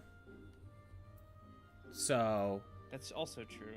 it has a different feel, but I'm just going to point out how much more there is. We'll get that. Yeah, there's a lot. There's a lot in it. And the fact that you can get even more is kind of nuts. I got Piercing Talon for an action. Oh, nice. Javelin move, basically. Yes. For the record, when it comes to your melee like DPS classes, I wouldn't rely on your ranged attacks very often. I got a salmon shirt now. Looks dumb, Oh, but nice. it has good defenses, so we're sticking with that. Okay, I Yeah. can't do the next quest until I level would- 20. Yeah, but I wouldn't rely on your ranged attacks too much because they're usually not very good. Oh, okay. It's probably a good, like, I starter would- move, but, like, after that, probably won't bother. Yeah, pretty much. Oh, someone got the has got the yokai watch pet. That's nice. Oh, they did a Yokai One of Watch them. Yokai Watch collab? That's cool. Yeah, I think they brought it back a few times. They might bring it back again. Oh, that's cool. Okay, where do I go for this one? I Grim Darkness. remember Yokai Watch when that was a thing. I never played it. I don't know how good it is.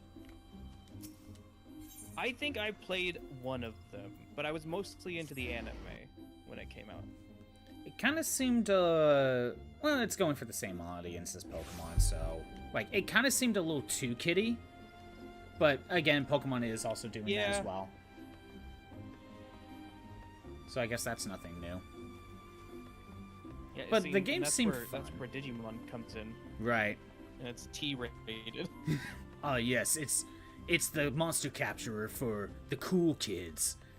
if exactly. Digimon was in the 90s, like for consoles, like earlier 90s than when they actually came out, Pokemon would be, Super Nintendo, and Digimon would be Sega Genesis.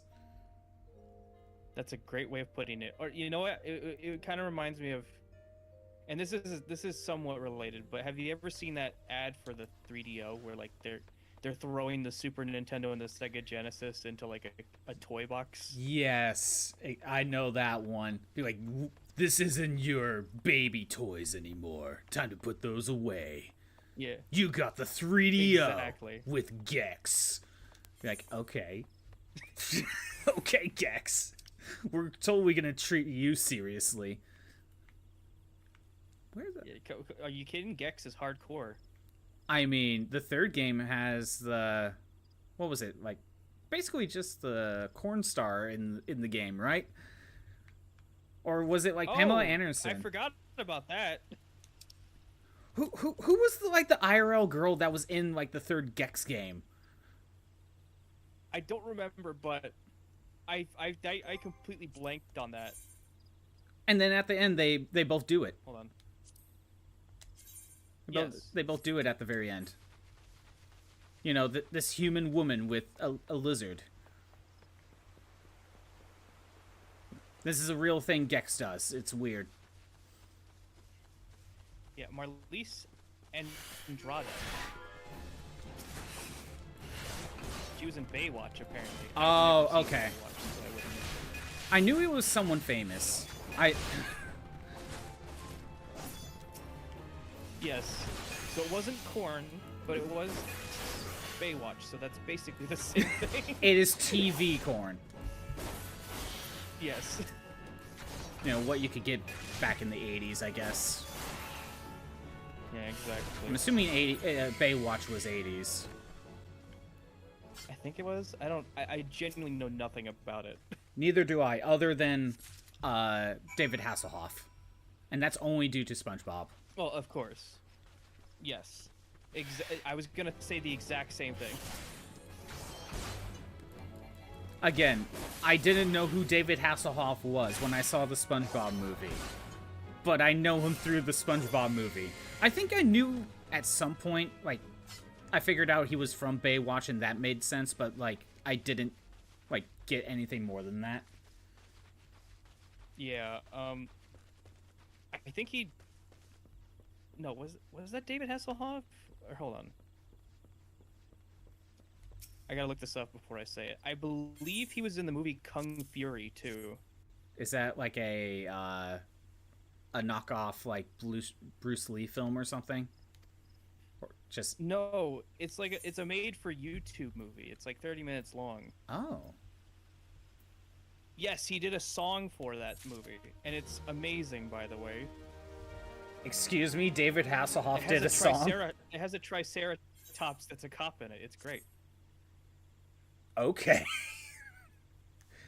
Why does that make His me name think... is Triceracop.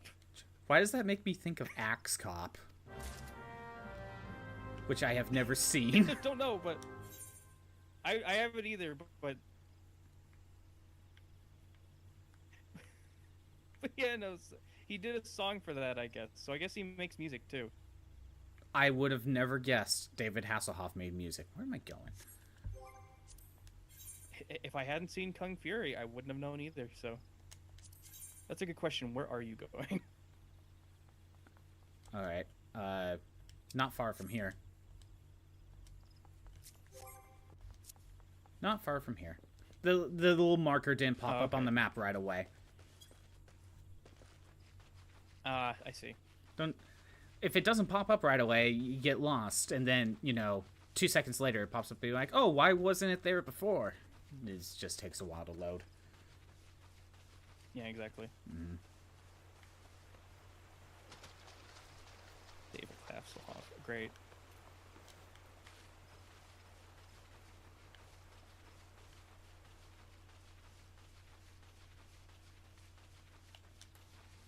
And right now we're just doing a lot of busy work, more or less. Yeah, probably. That's about right. Yeah, I haven't really been doing much of the side quests now, but yet you know, just a lot of busy work stuff.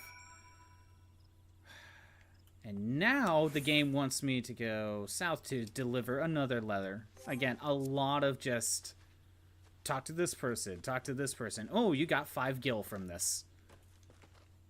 Yeah. It's like, when does the game get good, that's Tyler? That's a lot of the early game. When does the game get good? Yeah, when does it get good? You know, I started to enjoy it more a little around like level 30, level 40. Oh, so we're halfway through the tutorial land, is what you're saying. Yes, basically. Okay. It opens up a lot more once you get to the other city-states as well, which is also nice. Yeah. However, I think the story starts to pick up a lot more once you get to Heaven's Word, unfortunately. Yeah, I hear the story is good, and, like, Heaven's Sword has a good plot. But, you know, that's the first expansion. It's a great plot. I love Heaven's Word. Yeah, so that's a while away.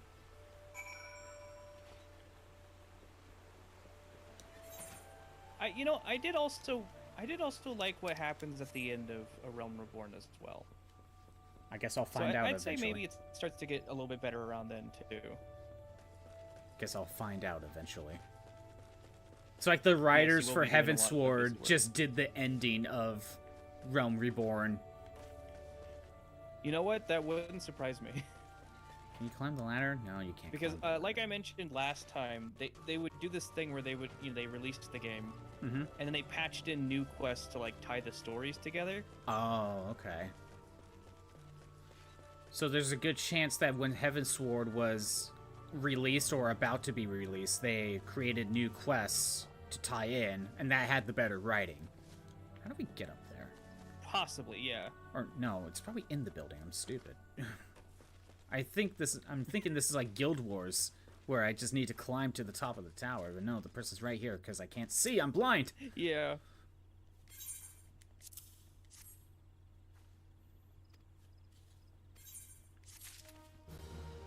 Oh, now that I completed this quest, of course this guy has a new quest for me. It's just a chain of quests. Oh yeah, of course. It's quests all the way down. Yeah. Again, I am kind of seriously asking, when does the game get good? That is kind of a serious question. At least somewhat seriously. Yeah. It's like, you kind of want, when you play an MMO, you kind of want to do some sort of raid dungeon or something. Or maybe not a raid itself, but like a boss to potentially grind for loot. Not there yet.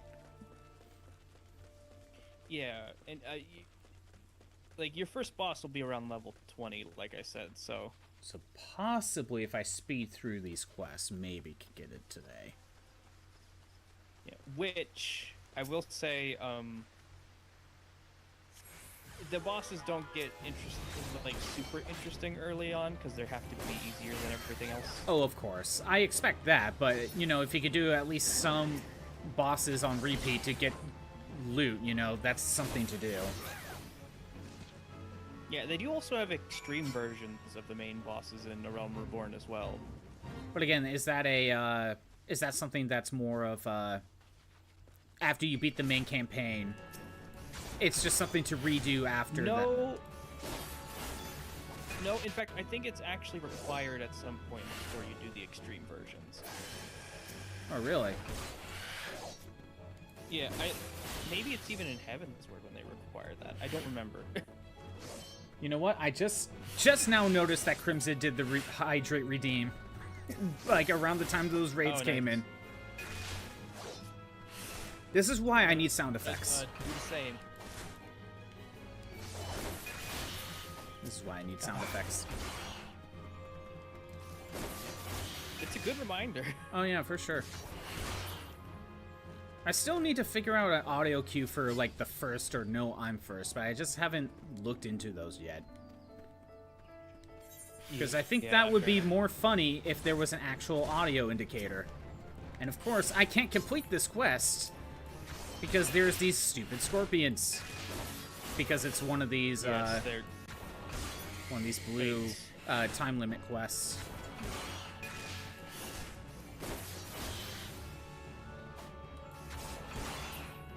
right now to, like, effectively complete this quest, I need to do this other quest so they don't attack me. Yeah, the fates. Yeah. Which, if you remember, active time events were in Final Fantasy IX, I believe. Yeah, that is true.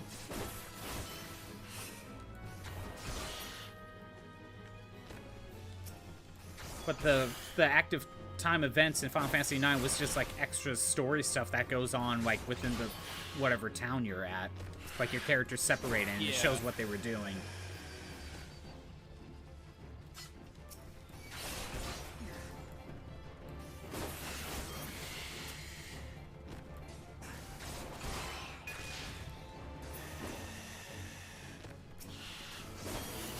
Okay, good. Nice. Probably leave me alone. It just had to spawn right on top of you, didn't it? Yeah, pretty much.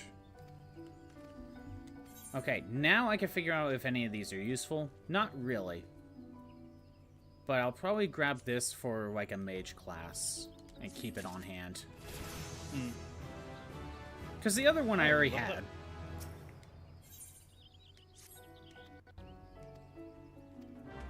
Alright. Whoops, did not mean to do that. It's fine, I'll take it.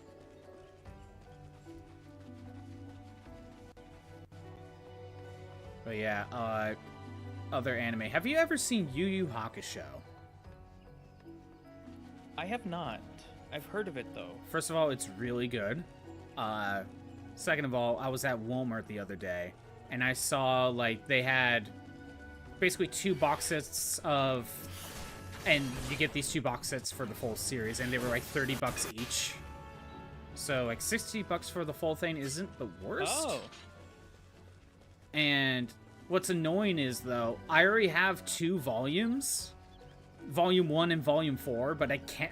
I can't find 2 and 3 for the life of me without going to eBay. You know, and on eBay they're on eBay they're like $30 each as well. It's like, dang it. Yeah, that sucks. So this is one of those cases where I would still probably get those versions on eBay to keep consistent, unless they were on clearance at Walmart, like those box sets. If they were on clearance, then I could save them. Possible. Yeah, I could get them for cheaper, and then just get rid of the 2 that I already have. Because I'm assuming they're just the same thing, just in a package box set, basically. Probably. That's what they look like. Speaking of box sets, well, not recently, but actually, yeah, recently I got. Sorry, my timeline is completely off, but Go ahead. I recently got all the original Star Trek movies on Blu-ray. Oh, no shit. Like all the OG Yeah. ones, or just all of them, including Next Gen? All the OG ones. I don't even want the next gen ones. Oh, really? Okay. Because I know they have a set where it's like They're- all the old movies before the reboot ones, all in one, and that includes like the Next Gen ones. But I guess they also have separate sets. Yeah, no. Yeah, this is like the one that they just came out with that has like the 4K release in it too. Oh, okay. And I got all those now, including 5, which I also don't like, but I would also want it for completion anyway, so. Yeah, that's the annoying part, isn't it? Like, you know you don't like it, but it looks weird when there's one missing movie on the shelf. Or game, or whatever. Exactly. At the very least, I can stop there and not get the next generation films. Are all the Next Gen films bad?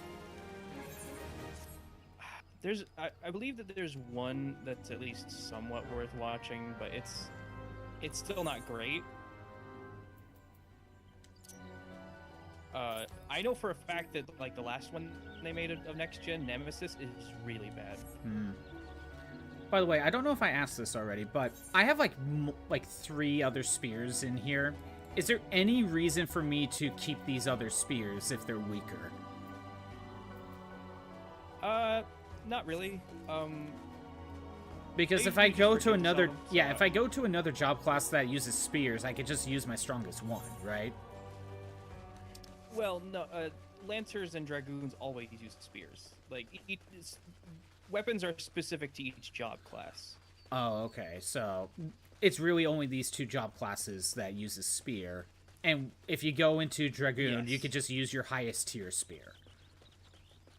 Exactly. I think they even give you one for dragoon even. Okay, that's kind of what I was trying to get at. So I could probably get rid of my my weapons and sell them. Yeah. Clear out some Probably. inventory. I had a feeling that was the case, but I wanted to double check. Because maybe, I don't know, there's like one job classes that uses like some spear, but not the higher tier ones or something. I don't know. No, everything uses its own weapon. Got it. Save the cargo, and then we run all the way back. Dang it. Yeah. Again, just a lot of busy work. But hey, the benefit of having this box set is that I like pretty much all the original series movies except for 5. Interesting, okay. And this is just the So- movies, not the show. Yeah, not the show. I need to get the show at some point too. I know on Amazon there's like this big box set that has all of the next generation show, and it's like this big collector's edition box set. Yeah, it's a bit spendy, but I want to get it at some point. Yeah. That's the thing. Like, you know, like, you want to get those, but like, when they're like 8 seasons, you know it's like over $100. Oh, absolutely. Mm-hmm. But probably totally worth getting if you can afford it. Oh, absolutely. Especially since it's, you know, one of my favorite shows ever. I would be willing to spend the money for it. Right. Now, if only they had a Blu-ray of Deep Space Nine. I think that's only on DVD. Oh, okay, because I thought I remember seeing something about Deep Space Nine, but yeah, maybe that was a DVD set. Yeah, I don't think we're ever gonna get like a full-blown remaster of Deep Space Nine like the Next Generation. They might shock me though. They might shock me. Maybe. I'm still waiting for a Blu-ray release of Trigun. I know that's an anime, but Oh yeah. I'm still waiting for a Blu-ray, as well as OG Dragon Ball. They don't have a Blu-ray of OG Dragon Ball? Nope, it's just the DVD sets. That's crazy to me. I know. Hey Crimson. Oh, Shroop is playing Miku and Call. Yeah, Tyler's on stream. Oh, and Crimson's telling you to get ice cream, Tyler. Damn. You owe, alright, you owe him ice cream, apparently. I owe the ice cream tax. Yeah. From not telling you guys about my stream. Yeah. That's what happens. Where am I going? Over here. Okay. This is what happens when the markers don't pop up right away. Yeah. Actually, my favorite Star Trek movie is the first one. Oh, really? I would have thought it would have been something Yeah, like which- Wrath of Khan. Yeah, I like Wrath of Khan a lot too. But to me, the first movie feels the most Star Trek. It gets what Star Trek was all about the best. Yes. But could you Which, make the you know, argument that Wrath Wrath of of Khan was a Khan great might... movie. Could you make the argument that Wrath of Khan might have the better plot, though? Yeah, I could say that because the plot of the motion picture is, you know, it doesn't have a lot of as much character moments, but because it's focused on the more explorative aspects of Star Trek. Though it does have some great character moments too, like with Spock and Kirk Yeah. and Bones. Yeah, sure. Tyler's here in voice chat. Because, you know, we're both playing 14. Yes, I joined in to help them better with 14, at least to the best of my ability. Oh, and it looks like Atreus S. Elispia Lux has followed. Enjoyed the background noise. Thank you for following. I hope you enjoyed all this back and forth, random, miscellaneous, just questing to do in 14 in this early game. It's Uncle Boy. Uncle Boy. Oh, that must be due to Crimson's like family tree that he made. Oh, that's right. I forgot about that. Yeah. Yeah. I'm in this weird we're in this weird family tree now. Oh, you Lux. Everyone calls you boy, though. Okay, boy. I will do my best Kratos impression when referring to you. Yes. Boy. That's how you do it. Exactly. That's your little bro? Oh, great. More to the family tree. Wait, you got a new part... You got a new pet in the family tree? Yeah, this family tree keeps expanding, and I'm out of the loop. Wait, Shroop, if he's your little brother, and in this family tree you and I are related, it doesn't mean he's my little bro now? I think that's how it works. Apparently, Shroop is like the matriarch that keeps adopting people. That's how this family tree ends up working. Yes.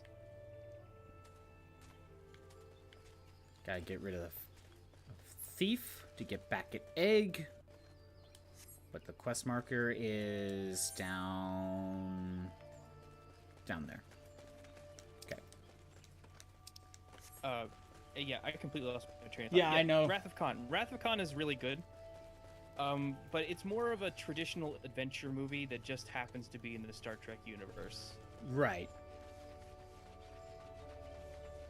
Did the bonk sound effect not to activate? say that that's bad by any means.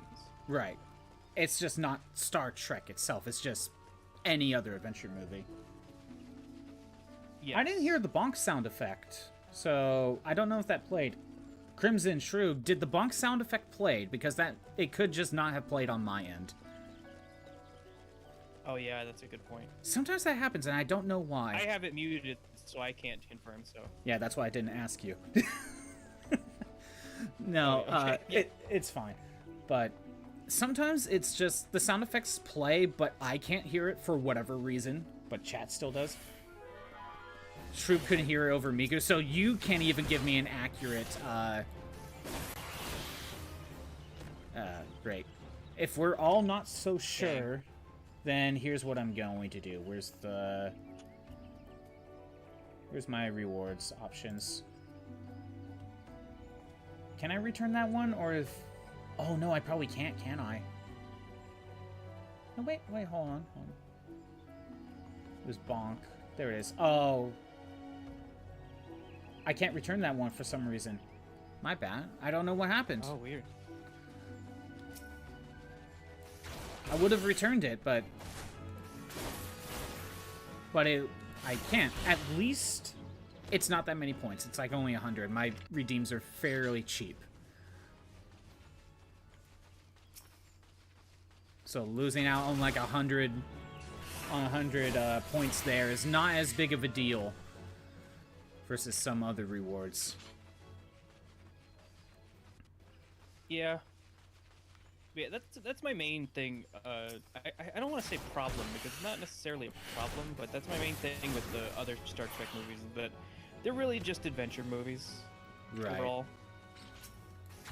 Except for 4, which is a goofy comedy, which is its own thing, but...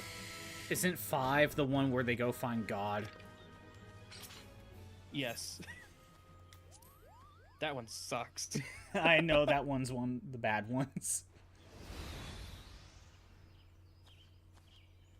At least I'm pretty sure that's the one.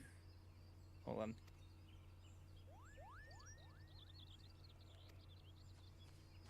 Don't worry, I'm just getting this egg, stopping a thief. Or a bunch of thieves from getting this one egg. I don't even know why the egg's important. It Yes, might be a that is chocobo egg. That is indeed the one where they find God. Also, that's the one directed by William Shatner himself. And yet, it's one of the worst movies. Right? Yep. Yeah. That should tell you about Shatner as a director, right? Yeah, definitely. Actually, you know what? Hearing that Shatner directed this explains a lot. It explains everything.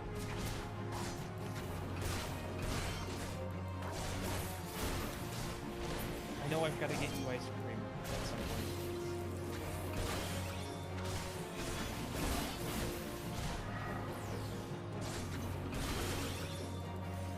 I forget I have a healing ability now. Yes, definitely use it. It's But pretty I'm still good. early on. I'm still good on health, but I just now remembered I actually have an actual heal. But I have the life drain. Obviously, thing. it can't beat. Obviously, it can't beat a real healer, but you know. Of course, you always need a white mage. Yeah. Although, some of the tank classes have some pretty absurd healing abilities. Yeah, so they can self-heal. Yeah. Like I'm not super high level with this class, obviously, but right now I have one that increases my maximum HP by 20% and restores the amount increased. That's already pretty good. So you boost your HP by 20% and you get a 20% heal out of it as well? Yes. Nice.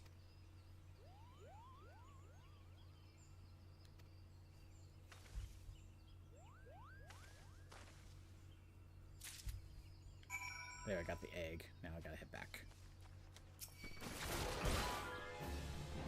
Again, the only Star Trek I've actually seen is well, some of the reboot movies. I don't even think I've watched all of them all the way through.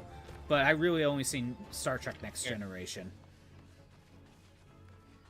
Which, you know, that show takes a while to get started, for sure. Yeah, once you get to season 2 and Riker grows the beard, that's when it starts getting good. Yes. I'm assuming you know of... Season 2 is a bit weird. Yeah. I'm assuming growing the you... beard, yeah, I do know about that. Growing the beard is the opposite of jumping the shark. Yes. Now that I know about that term, I will forever use it. Oh, it's a great term. Yeah. I always knew about jumping the shark. I always knew about that one. But never growing the beard. Everyone does. I knew about jumping the shark before I knew what it referred to. Yeah, I know, right? Like, I think it's just more common for a show to get bad than for a show that's, like, mediocre to get good.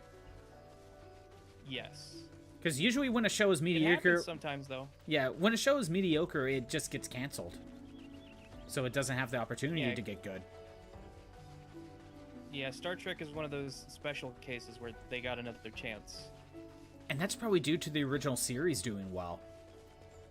Probably, yeah. Roddenberry just was on good terms with the network. Basically. I guess so. I mean, there was... From what I remember, Conspiracy, which is like the really weirdly dark one in season 1. Right. That was basically just like to show that, like, yeah, he could do anything on the air, basically. Because he just had so much good grace from the from the networks. Right. Which is why that is the Star Trek episode with a head explosion in it. It's been a while since I watched Next Gen. So I don't fully remember what you're talking about. But I do think season 1 has the huge problem where they do, like, the body swap episode in, like, the second episode or so, when you don't know who any of these characters are. Yeah, a body swap episode can work, but once you've already established who the characters are... To me, that's a season 2 or a season 3 thing. Yeah, exactly. You have to know them before you can really pull something like that. Yeah, when it's, like, the second episode, it's not that funny. No. Because, like, okay, they're acting in the way that they're not supposed to, I guess. Are they? But I don't know how they're supposed to act. Yeah. Okay, so I can get a shield. I can't use it, but I'm going to keep it anyway for if I swap job classes. Okay, yeah, that's fair. Instead of getting the money, you know, get some equipment for other job classes just ready to go whenever I do swap to them and mess around in other job classes. Yeah.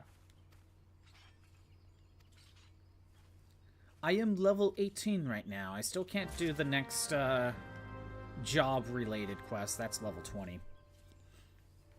Yeah, fair. God. Yeah, I've seen a lot of Star Trek, though. I've seen at least everything up to Enterprise at least once. And Enterprise is like a reboot one in more recent years? Because I was thinking... It's a prequel that came out just after Voyager, I believe. Okay, it looks like I'm going back to town. I stopped keeping up with the show once they made Discovery, and then that was like a whole mess in and of itself. Did you watch Picard?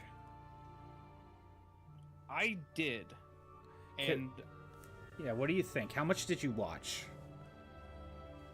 you know what? I saw the first, like some of the first season, because I remember when it was about to come out, and I was like, they were talking about how they're not gonna make it just an action show. They're gonna make it more thoughtful, and I was like, how long are they going to keep up with that? Okay. And they kept up with that for about 2 episodes. Oh, great. We're gonna keep this going as long as we can. Turns out it was only 2 episodes. Yes. So, and then it got bad. so I heard with Picard, the first 2 seasons are really bad. Hydrate. I will do that. Yes. And That is Crimson, true. Crimson is telling you to play Miku, Tyler. I do. I need to. I will play Miku at some point.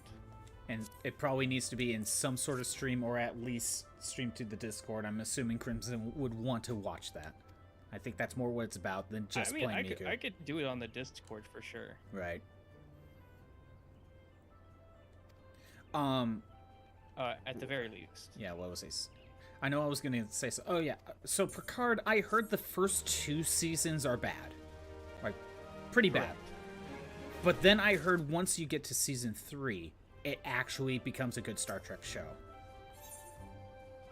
It definitely. I would say, yeah. If you are even at all interested in Picard, just skip to season 3. Yeah, because, I mean, I like the because- characters of Next Gen. So, if anything, I would give that a try. But then I heard season 1 and 2 are bad. Oh, look, there are the twins in the background. Yeah, because it does get better. I still don't think it's as good as like classic Star Trek. Right. That's just me. There's some people who say it lives up to it. I don't think it fully gets there, but it is a lot better than the first 2, which I understand is a low bar, but still. Is it the worst Star Trek has to offer, though? You mean like the first 2 seasons? When you look at the first 2 seasons of Picard, is it the worst that Star Trek has to offer, or is there worse? You know what? Honestly, probably not. What is worse? What is your tier list? Oh boy. Okay. I mean, it's still pretty low. Yeah, I'll say that. I would think so. But I think if I had to say a worse, you know what? It would probably be Section 31, the movie. That's got to be the worst. What movie number is that? That's the latest one. I think that came out just last year. Oh wow, I didn't even know there was a movie that came out last year. Yes, it's based on Star Trek Discovery, which is one of the shows in the series. Oh, okay. Oh. I think that's why then. Which is also bad, by the way. Don't watch it, but Section 31 is just wow. Like, first of all, I will say the benefit though, it's not a full season. That is true. Oh, We're at the point where Sorry, man. 6 episodes is a full season according to Netflix and streaming services. We're at that point now. But like, even then, if it was a full season of Discovery, I couldn't get through it. I wouldn't. Right. So the fact that it is a one and done thing, it did allow me to at least get through all of it. But man, did I think about shutting it off multiple points. Yeah. I'm not surprised. And you said Section 31 is the worst Star Trek has to offer, which is a TV movie of Discovery. So... Yes, it's like a direct-to-streaming thing, yeah. So is Discovery, because it's a part of it, would you say Discovery would be next lowest then? Probably. Like, I would say probably. Granted, I haven't seen all of Discovery, and I don't intend to either. But what I have seen, it's also really bad. you could probably just And I think a lump big all of part of Discovery it- on the bottom then, probably. Yeah, and I think the big part of it is that it's I mean, it's a problem with modern Star Trek in general. It's being run by a guy who has no idea what he's doing. You could say that about a lot of things right now. I know. I would I would hazard a guess that he either has never seen Star Trek, and if he has seen it, he didn't like it. Right.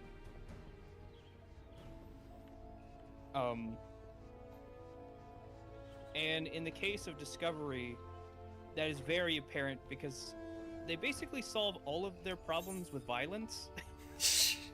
When that is very un-Star Trek-like. Yes. Like, the whole point of it's called Discovery. You're supposed to discover things, you know? Yeah. And yet they just shoot things the whole time. It's like he played one of the Star Trek video games, like on the NES or something. Yeah, he was a big fan of what was it? The Star Trek Voyager one. It was like a FPS game made by Raven. I don't remember what it was called. I know there was something in my head. When I watch Next Gen, right? I think it's okay. It has some really good episodes, but I think when I was getting into Star Trek, I was expecting, like, we're doing a lot of visiting new planets, right? And we get to a planet, we're there for a few episodes, and then on to the next planet, rinse, repeat. Maybe some episodes on the ship, on the way to the next planet, in between each one. But that's not really what I got. I still enjoy Next Gen. Fair. But I think I was expecting something it wasn't. But I'm just going to say this. Yeah. I think Star Trek can do the One Piece formula. And it would work really well. Yeah, and I will say, if you're looking for season-wide arcs and stuff like that, that's where Deep Space Nine comes in. Right. Okay, I know I'm supposed because they do long arcs. Granted, it's not exactly the same because most of it takes place on a space station and not on a ship. Right. But because of that, the consequences from one episode bleed into the next. Right. And I think that's more what I was thinking with Star Trek. But, like, you go to a planet, they have an issue, you do this issue for, like, 4 episodes, resolve it, leave to the next planet. So that way, on each planet, you discover what things about the planet that this new planet you go to. You know? Yes. Again, I think that could definitely work for sure. Again, like I call it I call it the One Piece formula for a reason, you know, because One Piece One Piece does that formula. Go to a new island, you discover some new quirky things, and then you know there's a conflict there that they deal with, and then they'll leave. You know, Star Trek can easily do a formula like that. Saying. And I think it would be very interesting because I guess again the benefit. The appeal of Star Trek is seeing these other weird planets and seeing weird aliens. That's a appeal. Yes. And since their entire point is charting new planets, it kind of works hand in hand. But I guess you know, I would like to see a show like that for sure. Granted, they're never going to do it again with that guy on the helm, but you know. Yeah. But I guess one of the issues with that formula is that even in Star Trek's entire point is they don't want to meddle in whatever planet they go to. So that's true, the Prime Directive. Yeah, so that kind of doesn't work when you think about it like that, though. Did I need to climb all the way up here? Maybe not, I don't know. But either way, it could still work. I mean, okay, they have the whole Prime Directive, but I'm pretty sure they meddled in whatever planet they went to here and there. So I don't think that fully stopped them. Yeah, you know what? At the very least, it's a lot better than Discovery, where they just completely ignored the Prime Directive altogether. Mm-hmm. I probably shouldn't have come up here. I don't remember when this was. It might even have been one of those like shorts that they did, where one of the characters they revealed the reason why they were even on the Enterprise is because they somehow managed to call the ship on their village planet where like they have like no starship technology. Oh, they somehow made like a transmission or something. Okay. Yeah, and then like I guess Starfleet Command was like, all right, well, I guess you called us, man. I guess we just ignore the Prime Directive now. Oh, this one kid managed to call a space team to interfere with their with whatever's going on in their planet. I guess we will help out. It's like, that's not how it works. Yeah, I guess we'll interfere now. You know. Even though they still are probably in medieval times in terms of their planet's resources. Because wasn't that a whole thing with Star Trek, like, where they don't introduce themselves until the planet discovers, like, warp drive? Yes, that's basically what the Prime Directive is. Yeah, because I remember there was one episode of Next Gen where they were just watching, like, some of the, like, one planet and see what they were doing. And they have, like, holograms and stuff hiding them. And they were just watching to see if they would discover warp drive. Like, that's their entire thing. Yeah, they were studying them. Who watches the Watchers? That's the episode in question, by the way. Okay.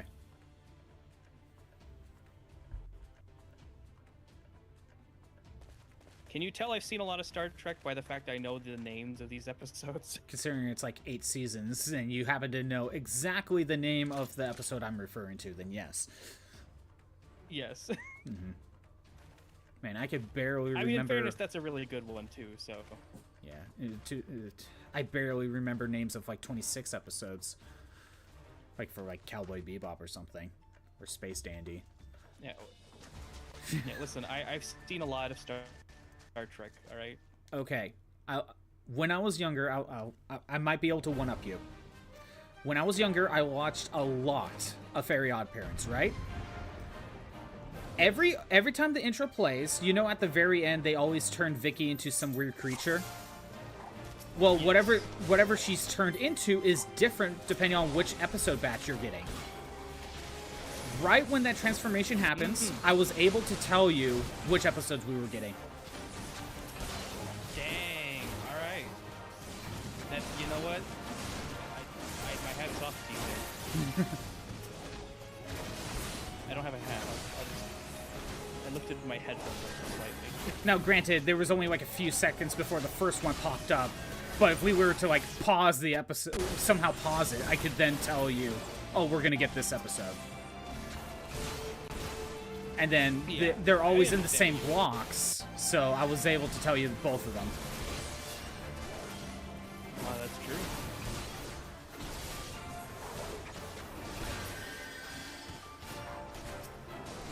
Okay. My dog's barking at something, but I can't step away. Oh, dang. It's always these types of games whenever something like that happens, when you can't step away. Monster Hunter did that often. Yeah. That's true. Well, at least in Monster Hunter, you could just warp to, like a campsite. Oh, yeah, your camp. Can't really do that here. When you're in the middle of a fight here, yeah. Yeah, can't do that here. Why can't I target you?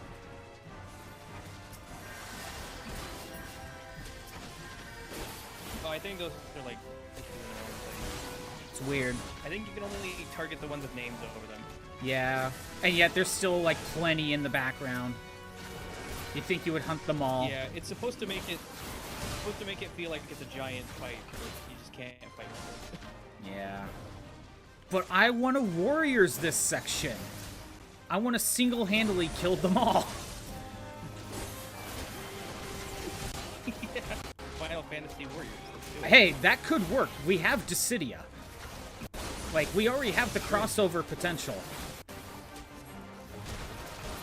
Like, it would work. Yeah, you know what? You got a point there.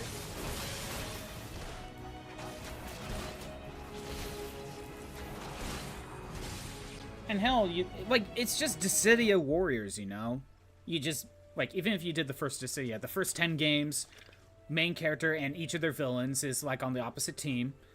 And then, obviously, the grunts will just be, like, random goblins or something. Like, the Emperor will just summon enemies from hell and bring in the Hell Knights. You know, it easily works. Yeah. And then you got your raid, you got the big bosses, and you can easily just use, like, the Tiamat, Behemoth, Lich, maybe one of the 4 fiends, from Final Fantasy IV. You know, there's a lot of those big bosses you could do for warriors. It would work. That's true. It could totally work. But they're never going to do it. Oh, of course not. Because it's a good idea, you know, and Square's not about good ideas right now. No. Did you ever play any of the Dissidia games at all? I don't think so. Okay. I will highly recommend, and I do plan to stream it one day, I just haven't found a good time for it, the second Dissidia game on the PSP. It's called Duodecim 012. There's a reason it's called that. It's a weird name, I know, but, like, you get that one. And the reason you get that one is, one, it's actually the correct gameplay for Dissidia. And two, it has all of the first game's content in there. Like, in terms of story. Oh, okay. There's no reason to play the first game if you have the second game. Gotcha. Now, I started a new file on the first game, like, last year-ish for retro achievements. But that's because I knew I was only going to stream the second game. Makes sense. Yeah. I have spent so much time on both of those games back in the day. I put in 300 hours each into both of them, you know.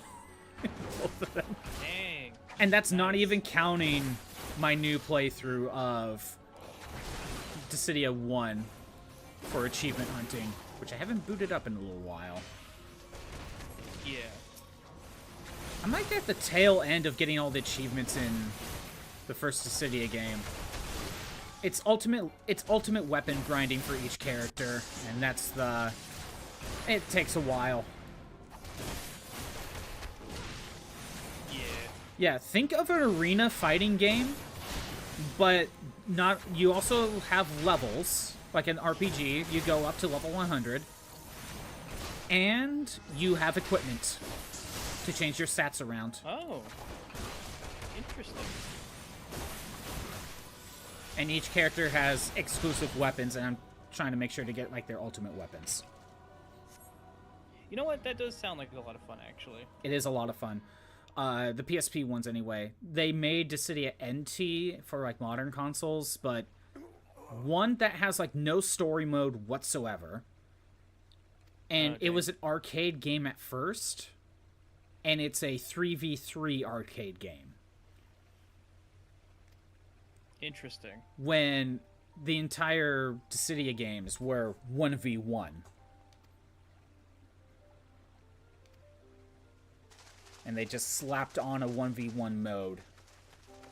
And it wasn't... not that good. Yeah. I know. If you could get your hands on the second Dissidia game, I highly recommend it. It's a lot of fun. It's probably one of the better PSP games to get. Alright, I'll have to look into it, yeah. Mm-hmm. I know eventually I will stream it, just don't know when. When you play a variety of games, you never know when you're gonna get to a series. Yeah. Oh, a complete version is not even that expensive. How much? It's like 26 bucks. Oh yeah, I think a lot of PSP games are fairly reasonable. Yeah. So that's definitely possible at some point. If only Square would just take that second game and just port it. You don't even need to do much. Just port it and then give it online play and it will sell. It will sell. Yeah.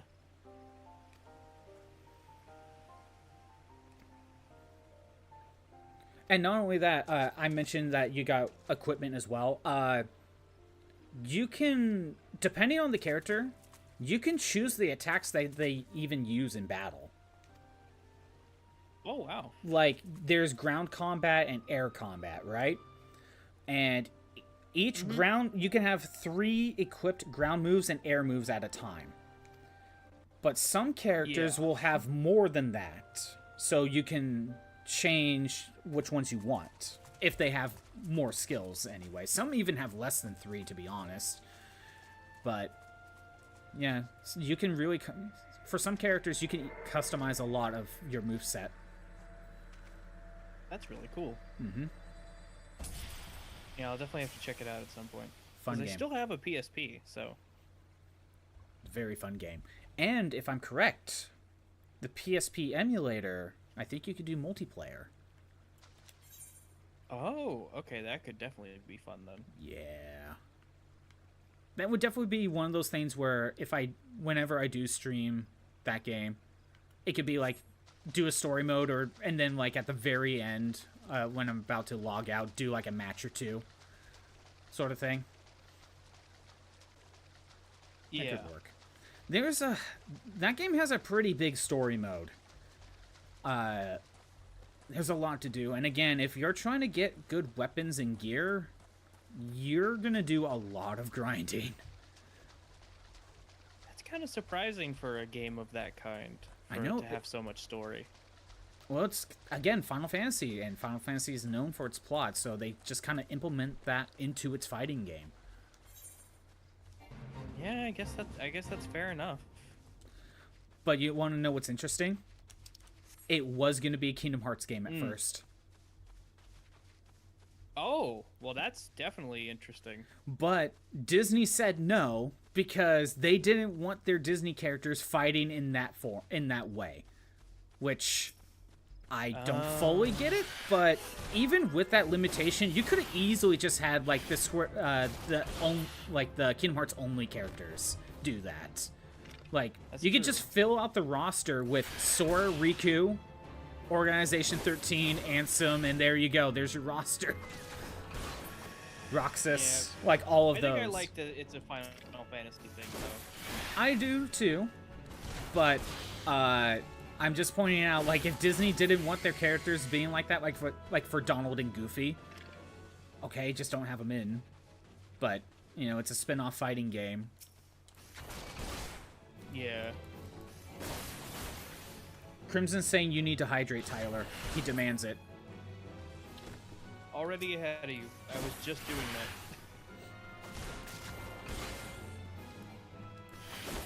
Actually, I think I'm probably gonna have to leave here soon. All right, that's fair. It's not like we're doing like any sort of raids or anything. It's still a lot of busy work. Yes. I'm assuming this will get more. Hopefully, Next stream. yeah. Hopefully next stream you'll have more stuff to do.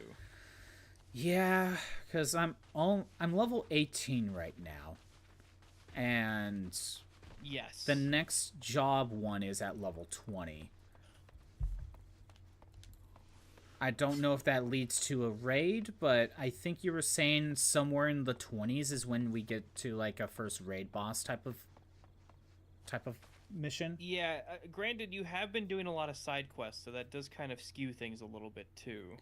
Well, I did that on my own time, but yeah, I only gained like 2 levels when I did all those side quests on my own time. Oh, okay. Well, yeah. In the main story, at the very least, it's around level 20. Yeah, so I'm still probably fairly close. Again, I only gained like 2 levels out of it. Okay. Go this way? Yeah, that way. Yeah, but no, I've had a great time, even just like talking. So. Oh yeah, this is a chill thing to do. It's just too bad there isn't much to do multiplayer-wise as of right now. Yes. I guess that's just the problem with early MMOs. Yeah, it happens. Yeah. I'm really hoping to try to I speed swear through it that. gets better. Yeah, the question of does this get good, it kind of applies right now. I mean, I intend to go through with it, but I think that question really applies. Yeah, I mean, the very helpful thing is that you know, you're playing this once a week. You have time to kind of, you know. Yeah. In between streams, I'll so we're do not just paying for it. random things on my own time, so it's not as daunting of a task. Yeah. Yeah. But in any case, I will probably be here next time too. So. All right, and we could set this up next time. All right, sure thing. I'm gonna head out now. Yeah, have a good rest of your day.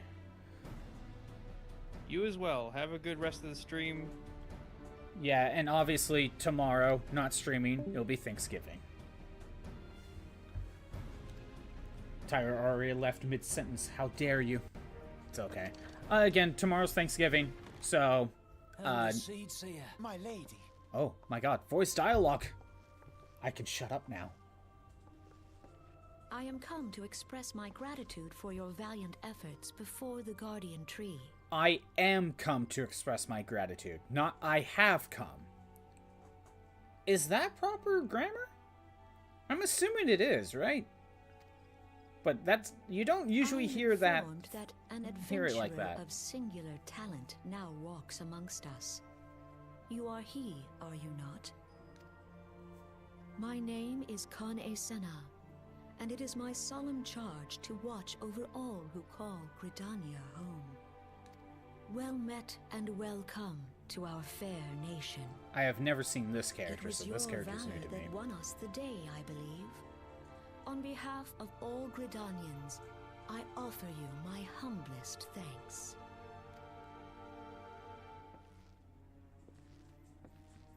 This gift I present to you as a small token of my gratitude. I hope that you will ever remain a friend to Gridania. Green Bliss is coming. It is an age-old ceremony to renew the bond between man and elemental. Over the centuries, it has blossomed into a joyous festival encompassing Gridanians from every walk of life. I should be most gratified if you would participate in the ceremony as emissary. Oh, such a great honor. I look forward to seeing you on that most joyous of days. Till then, fare you well. May you walk in the light of the crystal.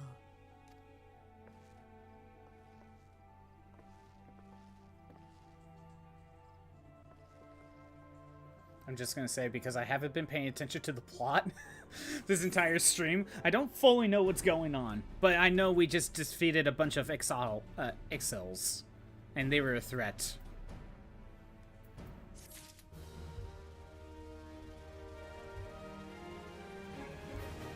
Alright, what do you got?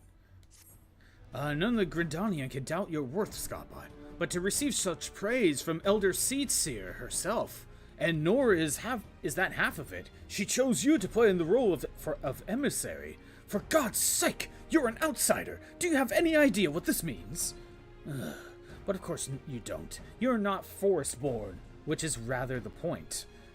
Mistake me not. I think you worthy, but your selection is all but unprecedented, and I'll wager you are not the faintest inkling of what is required of you. There are preparations that the emissary must needs complete ahead of time. I suggest you consult Minoe regarding the matter. She is overseeing the arrangements for the event. Now you had best get going. The ceremony cannot commence without the emissary.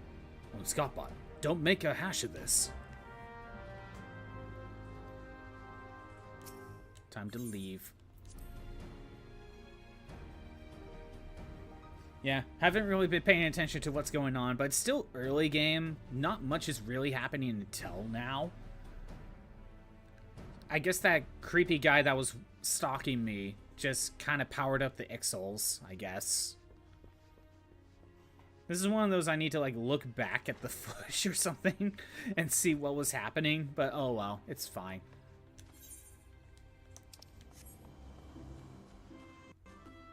Okay, so I need to consult Minoe, and you are back there.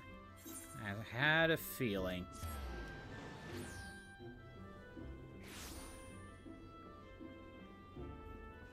Yeah, I think at this point I'm going to try to speed through as much of the plot as possible.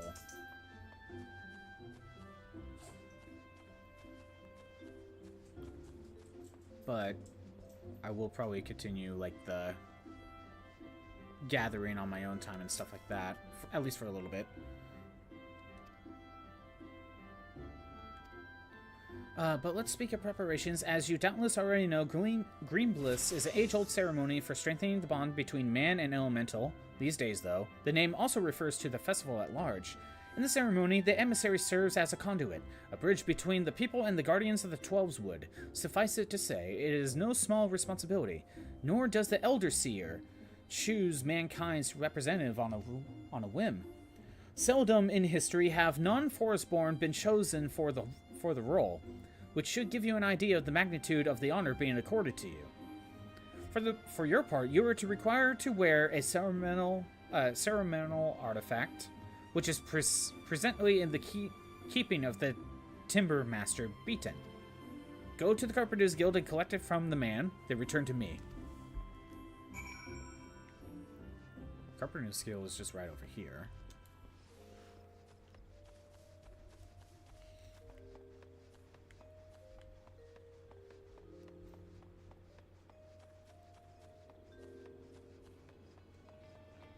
Yeah, I'm not going to bother with the other job class sets till later.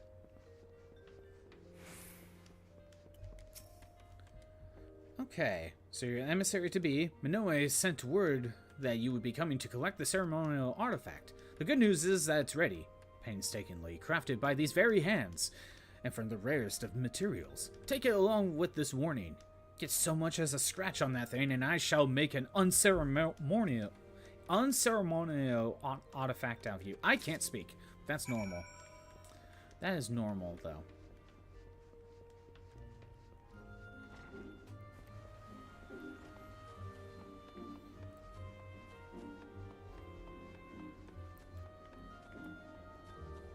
Okay, keep going. We got about another hour-ish. I'm gonna try to speed through the plot as much as possible. Back from your trip. Let's see what you got in the box. This is by far the finest Monoka mask I have ever laid eyes upon. The Timber Master has truly outdone himself this time.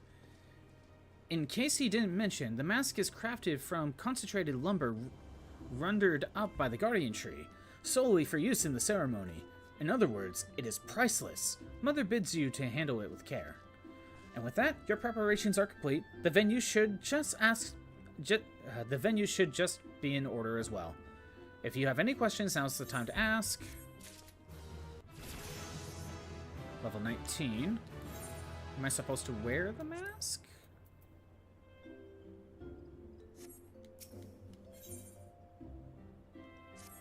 Okay, now that you have the mask, all that's left is to participate in the ceremony. Perchance you are feeling nervous, but never fear. Despite all the pomp surrounding the role, there really is nothing to be an emissary. All you are required to do is wear the mask, stand up straight, and look dignified. The more involved aspects of the proceedings will be handled by others. Simple, no? The ceremony will be held at Meketo's amphitheater, and when you are ready, make yourself known to the caretaker there, a woman named Estain. Oh, and be sure to wear the mask, or she may not recognize you. Now off you go, Scottbot, and good luck. I had a feeling. Put this on. It's weaker, but it'll do for now. I think I know where the amphitheater is.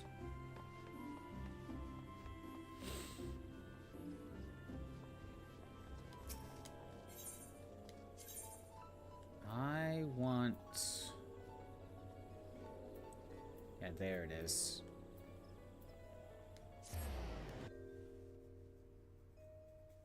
Do we have Scuffbot again? Or is... No, I think it's moving. I think it's fine. Wait. Maybe not. No. Maybe we do have Scuffbot. Let me look. Yep, we have Scuffbot.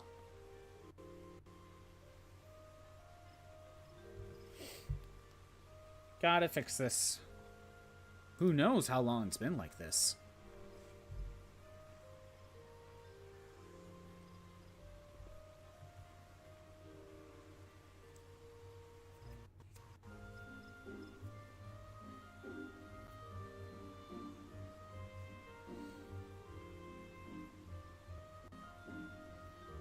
It's taking a little while to quit, that's for sure.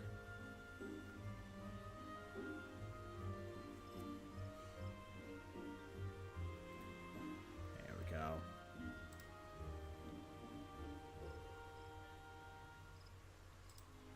dodge that.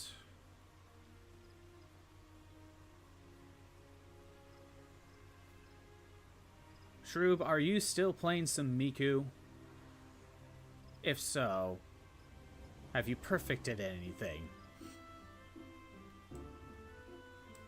I know you probably don't really care about doing that, but I'm still gonna ask.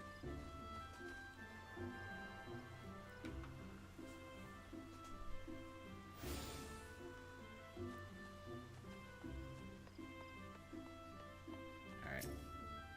You must be the emissary. I see you have prepared that as well. I have been instructed to escort you to your place. Please follow me.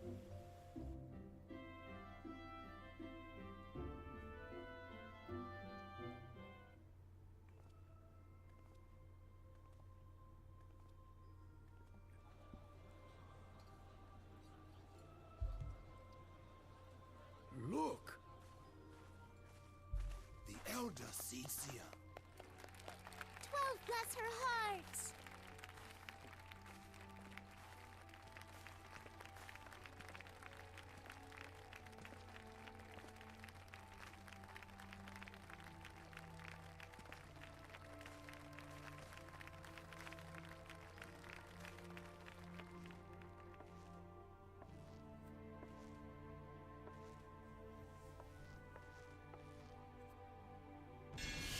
May he find favor with the elementals.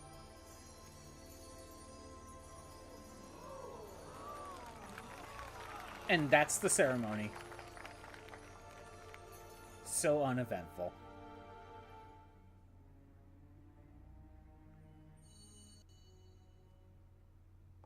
This radiance.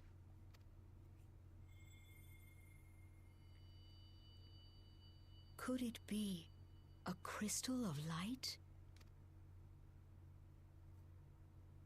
Tell me true. Has the Mother Crystal revealed herself to you? Did you bask in her light? Have you, perchance, experienced sensations akin to ether sickness of late? I like how That my character is just Heidelin would too speak tall for the directly camera. to this man. There once were dauntless adventurers who fought in the name of Eorzea. When the primals threatened to bleed the land dry, these brave men and women rose to face them. When the Garlean Empire resumed its war of conquest, they rushed to the realm's defense. And when it was foretold that Dalamud would fall, they fought with all their strength to deliver us from certain doom. Yet as strong and as brave as they were, they, like so many, disappeared amidst the flames at Cartano. None have forgotten the heroes who gave all for the sake of a realm not their own. Yet when we try to recall their names, we find the pages of our memories are blank, as if bleached by the sun. And when we try to recall their faces, we see them only in silhouette, as if they stood betwixt us and a blinding glare. Oh, I wonder how the audio for this is going now, because I could turn the master volume back up. Hence have these heroes come to be known as the Warriors of Light. Beholding you, illuminated by the glow of the crystal, I could not help but be reminded of them. The crystal has chosen you for a purpose. You are reminded of a group of people that you can't even remember their faces or names. Okay. Trust to its guiding light, and all shall be revealed to you in good time. Though none can say for certain what the future will bring, it is my belief that you may yet play a telling role in the tale of this great realm. For the power of the Echo resides within you.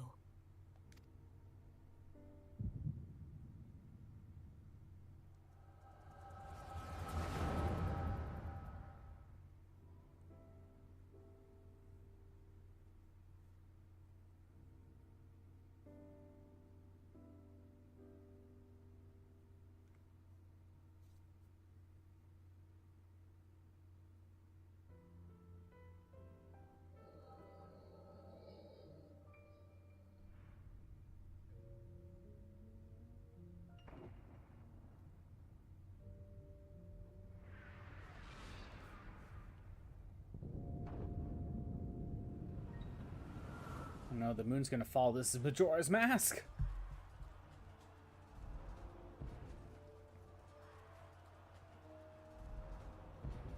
Flames to the fore! Victory belongs to the bold. Show those Imperial whore sons what we're made of! The left flank buckles. Divert the barracudas. Bid them hold that position, though it costs them their lives. The yellow serpents are in need of succor. Pray, send the white wolves to their aid.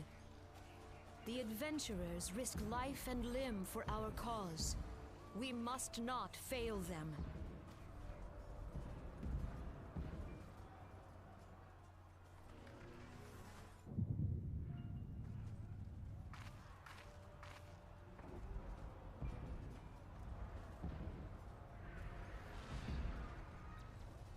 Is aught amiss? No, it is nothing. Bloody hells! The barrier won't go down so easily! Eyes forward!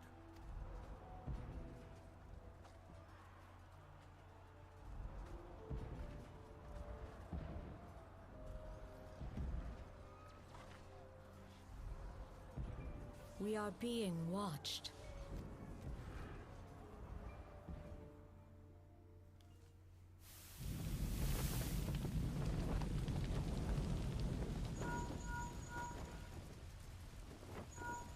Raging Bull, calling Bloodthorn.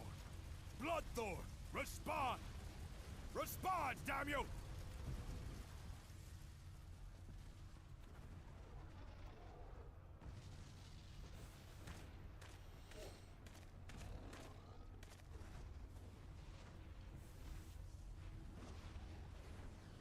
Ah! Raging Bull, this is Mad Snake. Respond. Ryder, this is Raging Bull. What news? We're surrounded by a blaze. There is no way out.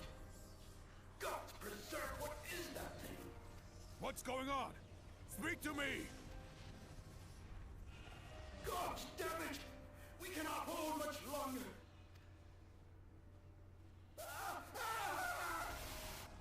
Mad Snake! Mad Snake! Answer me! Again, that just giving me Metal Gear vibes right there.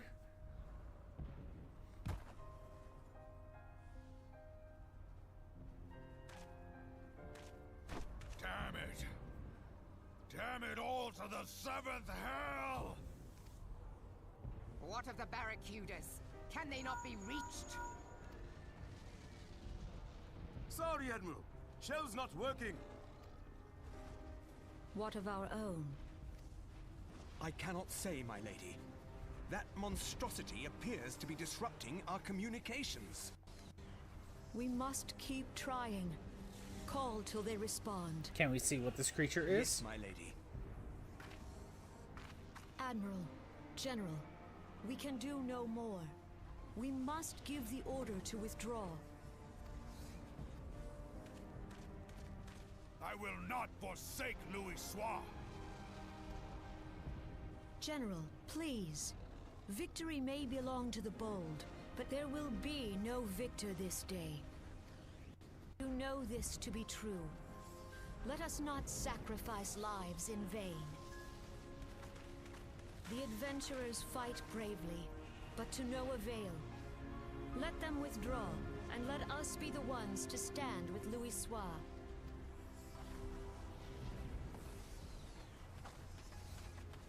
Belay previous orders. All Maelstrom units are commanded to fall back, effective immediately.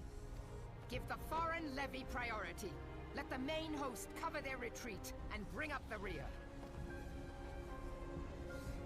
Damn it! Relay the order. All flames are to withdraw. I don't care if our link cells are useless. You still have a working pair of legs, don't you? Well, use them, you bloody half-wit!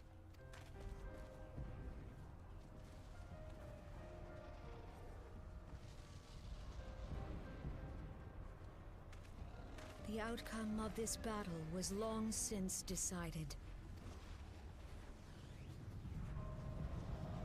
Better to retreat now than risk a massacre.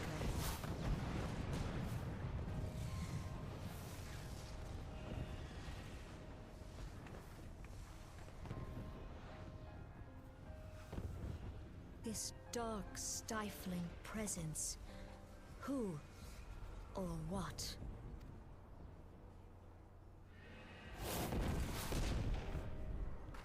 We go to take our place beside Archon Louisoix. To your positions.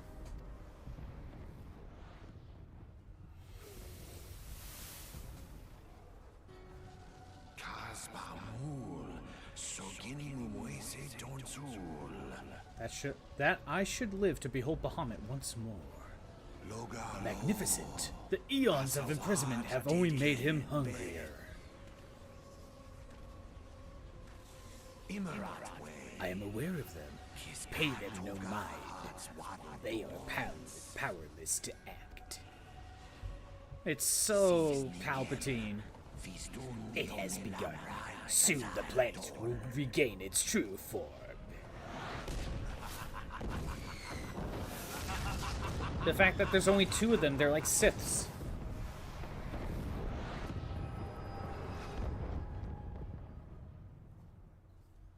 I guess that was during the Calamity, maybe? Or something else? Maybe I missed part of that. Oh, look who's back in the land of the living. It was all just a dream.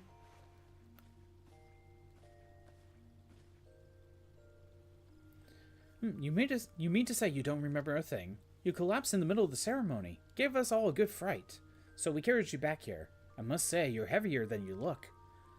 You've hardly stopped of late. Your exertions must have caught up with you. But you adventurers are nothing if not resilient. Seeing as the worst is past, I shall take my leave and return to my duties. Oh, I almost forgot. The elder seed, sir, told me she liked to see you when you felt well enough.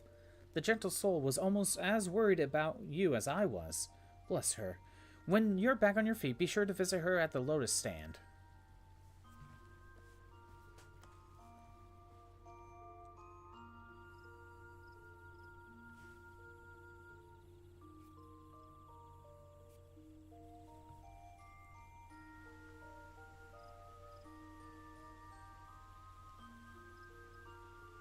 Game, are you gonna load? There we go. The Roost. Huh. Is this like my own personal house that I ended up in? Or is it... What is this? Crystal Bell. Not authorized to summon... Summoning Bell? Oh, I can't hire retainers.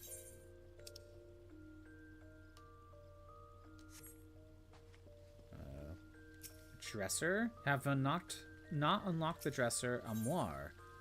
Oh, I can store items in here. Good. Please note that only items with a condition at 100% or above can be stored. Furthermore, storing an item will reset its spirit bond and condition, as well as remove customized elements such as dyes and crests. Unending journey. What the... Oh, is this just a recap of stuff I've done? Just a journal. Oh, cutscenes. Ah, okay. Cutscene viewer. Got it. No minigames. I can't do anything on the toy chest. Dang it. Oh, what is this? Music player? Oh, and then you have to, like, buy the songs or something. Alright.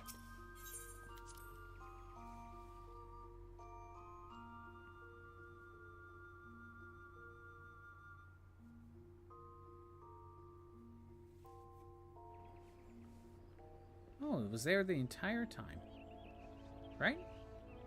Or can I not access it anymore? Alright. I need to go find the seer. Next area.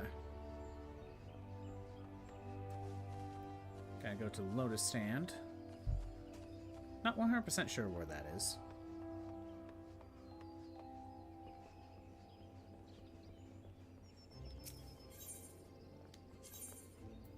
Okay. Weather works. Where's the Lotus stand?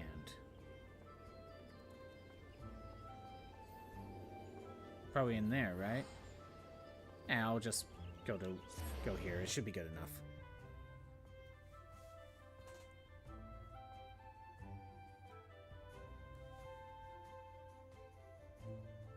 Yeah, I thought I'd get Dragoon, but nope, not yet. You have to get to like level 20 or 30. And here I thought I would have gotten it today. Shows what I know.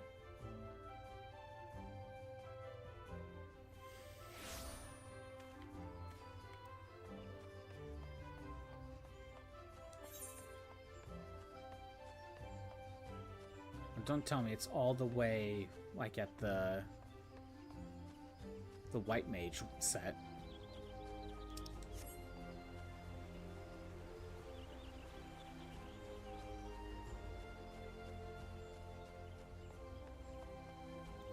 Not in the amphitheater.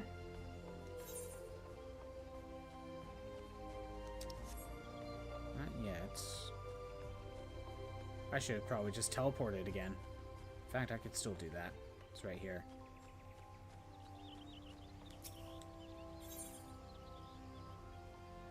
Okay, where? That's not that quest. Oh, yeah. All the way at the Conjurer's Guild.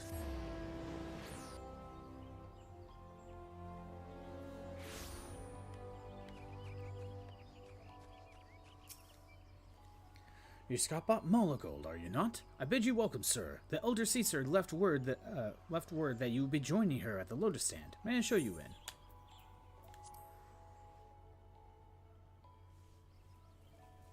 Oh, it's a separate area.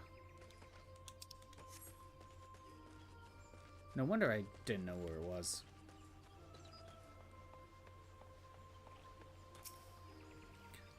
I have looked forward to your coming, Scott.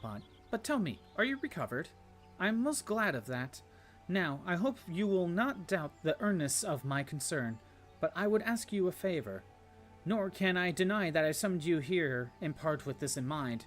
Know, however, that I proceed only upon the understanding that you are rested and well.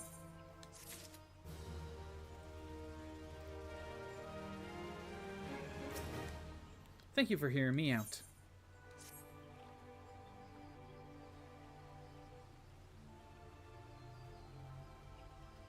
I've written a letter to my counterparts in the Eorzean Alliance. God. Oh, I could swap that mask out. The Battle of Cortano and the calamity that followed claimed countless souls, and left countless more barefoot and alone. In the dark days that followed, many were the survivors who thought themselves less fortunate than the dead. 5 years have come and gone, but the land and the people still bear the wounds of the devastation. Nor are we any closer to yearning the fate of the Warriors of Light. Learning the fate, not yearning. Yet so long as we live, never must we give up hope. We owe this to those who lay down their lives that we might behold another dawn. In remembrance of them, a memorial service will soon be held upon the anniversary of the Battle of Cartanel. I know I'm saying that wrong. This missive bears the details of that service. You graciously accepted the part of the emissary in the recent ceremony. Should you be so willing, I would now make you my envoy, and have you bear my message to our allies. Your dedication to the people of Gridania rouses fond memories in me, and I would choose no other for the role. Will you do me this favor? Humbly, I thank you. As you are no doubt aware, our partners in the Eorzean Alliance lie some considerable distance away, nor are Uda and Lamnisa close to one another. Yet fear not, for I have no intention of subjecting you, my own newly appointed envoy, to a journey which would take weeks by land.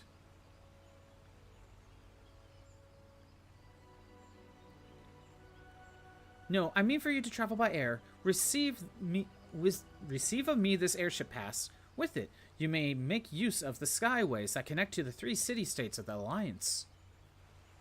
The airship landing is situated upon the lower floor of the car line canopy.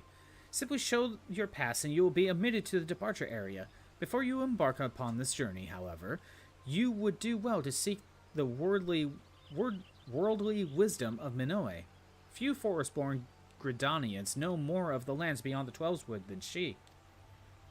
In better times, airships were available for the convenience of one and all. Alas, the risk that our crafts may fall to Imperial attack has forced a reduction in the number of flights. Consequently, it has become necessary to restrict air travel only to those whose need is great.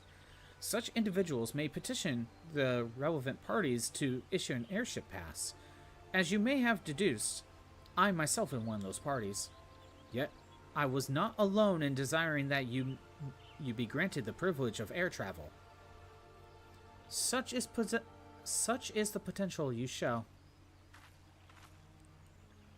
We have no doubt that you will reward our faith in you, Scotbot.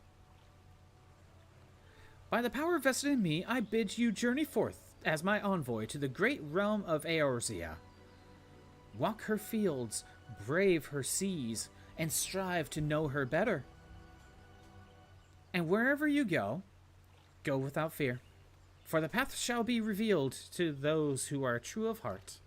Guide by the crystal's light, set forth and discover your destiny.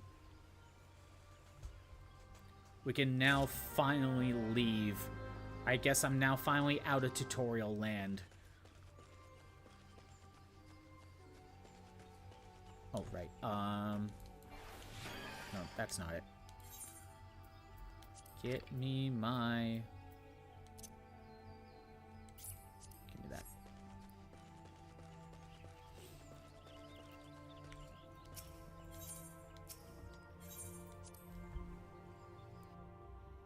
We can finally leave. And the game supposedly opens up once we do.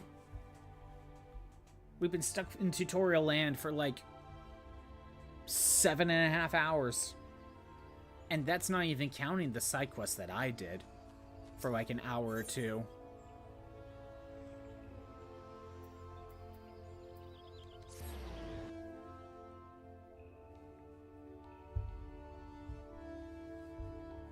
And then again, those side quests didn't really need to be done. It was just there to do something.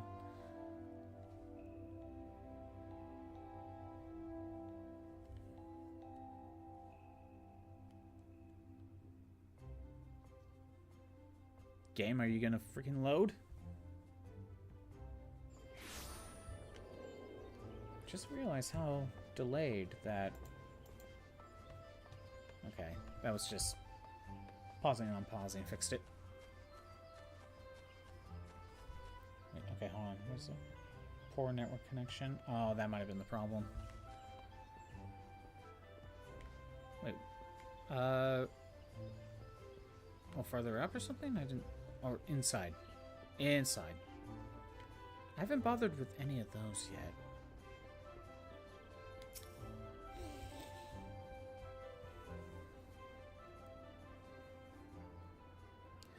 "'Tis good to see you up and about again, Scotbot. Tell me, did you pay the elder seat, sir, a visit as I bade?" "Appointed personal envoy?"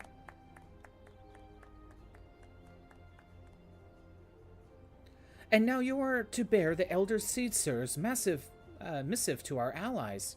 Well, it seems you've made an impression on the great woman. I can't argue with her judgment, though. You've earned this honor with tireless hard work, and anyone who says you don't deserve it had better not do so in my hearing. I find myself praising you often of late, but Mother is truly proud of you. Short of a warrior of light, I can imagine no better adventurer to represent us. And that, my lad, is some compliment."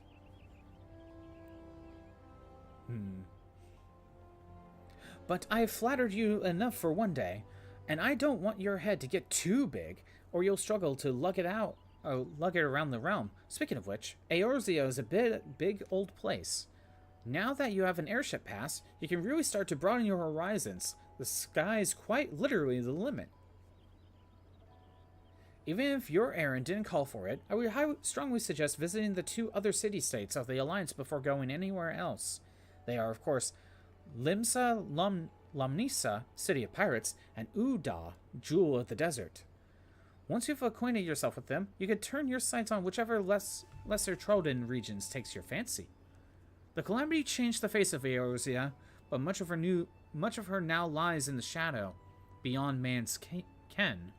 It is veritably a playground for the wide-eyed adventurers like your good self. Mind you, it won't be all fun and games. Each nation faces its fair share of problems, from the eternal strife to conflict with the beast tribes and their primals. So don't be too surprised if you find yourself embroiled to the odd, unsavory situation on your travels. But no matter what difficulties you encounter, I am confident that you will pull through and emerge the stronger for the experience. These are interesting times for Eorzea, Scottbot. It's been 5 years now since the Calamity, but folk are finally beginning to look to the future. A period of great change is upon us, and you have a part to play in it. And if that prospect doesn't excite you, I don't know what will.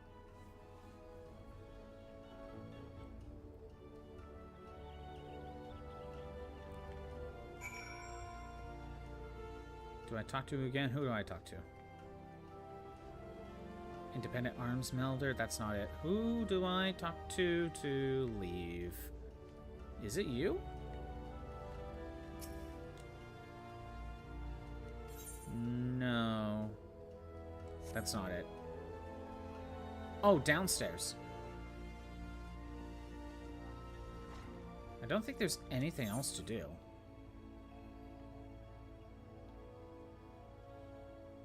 I don't know what that quest is, but I'll do it later. Kind of want to try to speed through the plot a little bit more.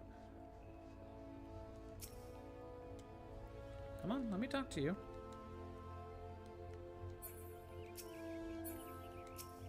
What, only one person at a time? It literally won't let me talk to this guy. Can I talk to you? No. Why? What's going on? Can I talk to anyone? Can I talk to you? Connection was lost. That's what happened. It's like something's not right.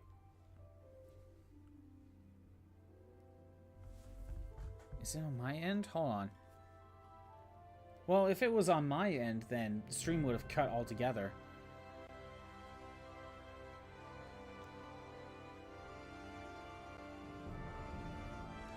Stream will have cut altogether. Is that it? Am I forced to quit? We're gonna try logging back in. Lobby server connection has encountered an error. Well?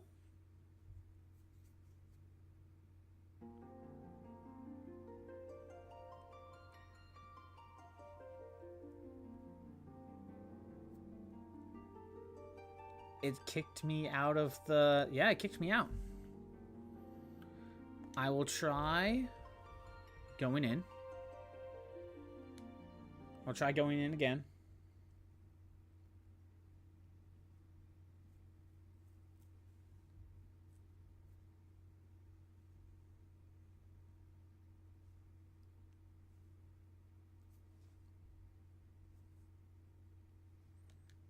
One more time. Come on, game.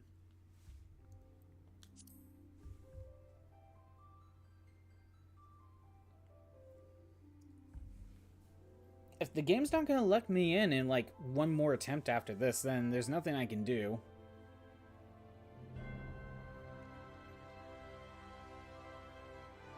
Probably just end the stream early.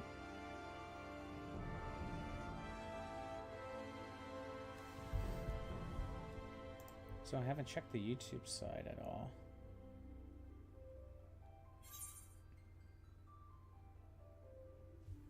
Yep, I can't log in. Game's not letting me log in. I could try one more time. And if that doesn't work, I think I'll just call it.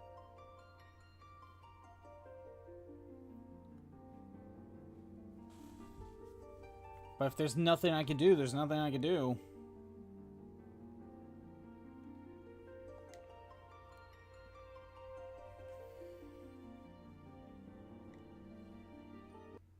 That's the issue with MMOs, isn't it? If something goes wrong on their end, then I can't play.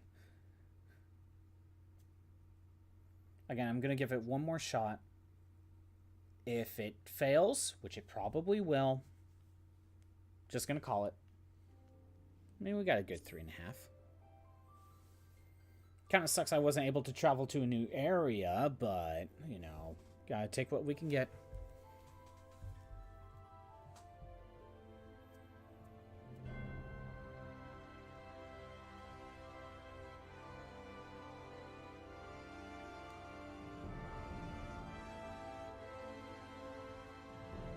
And yeah, that's probably it.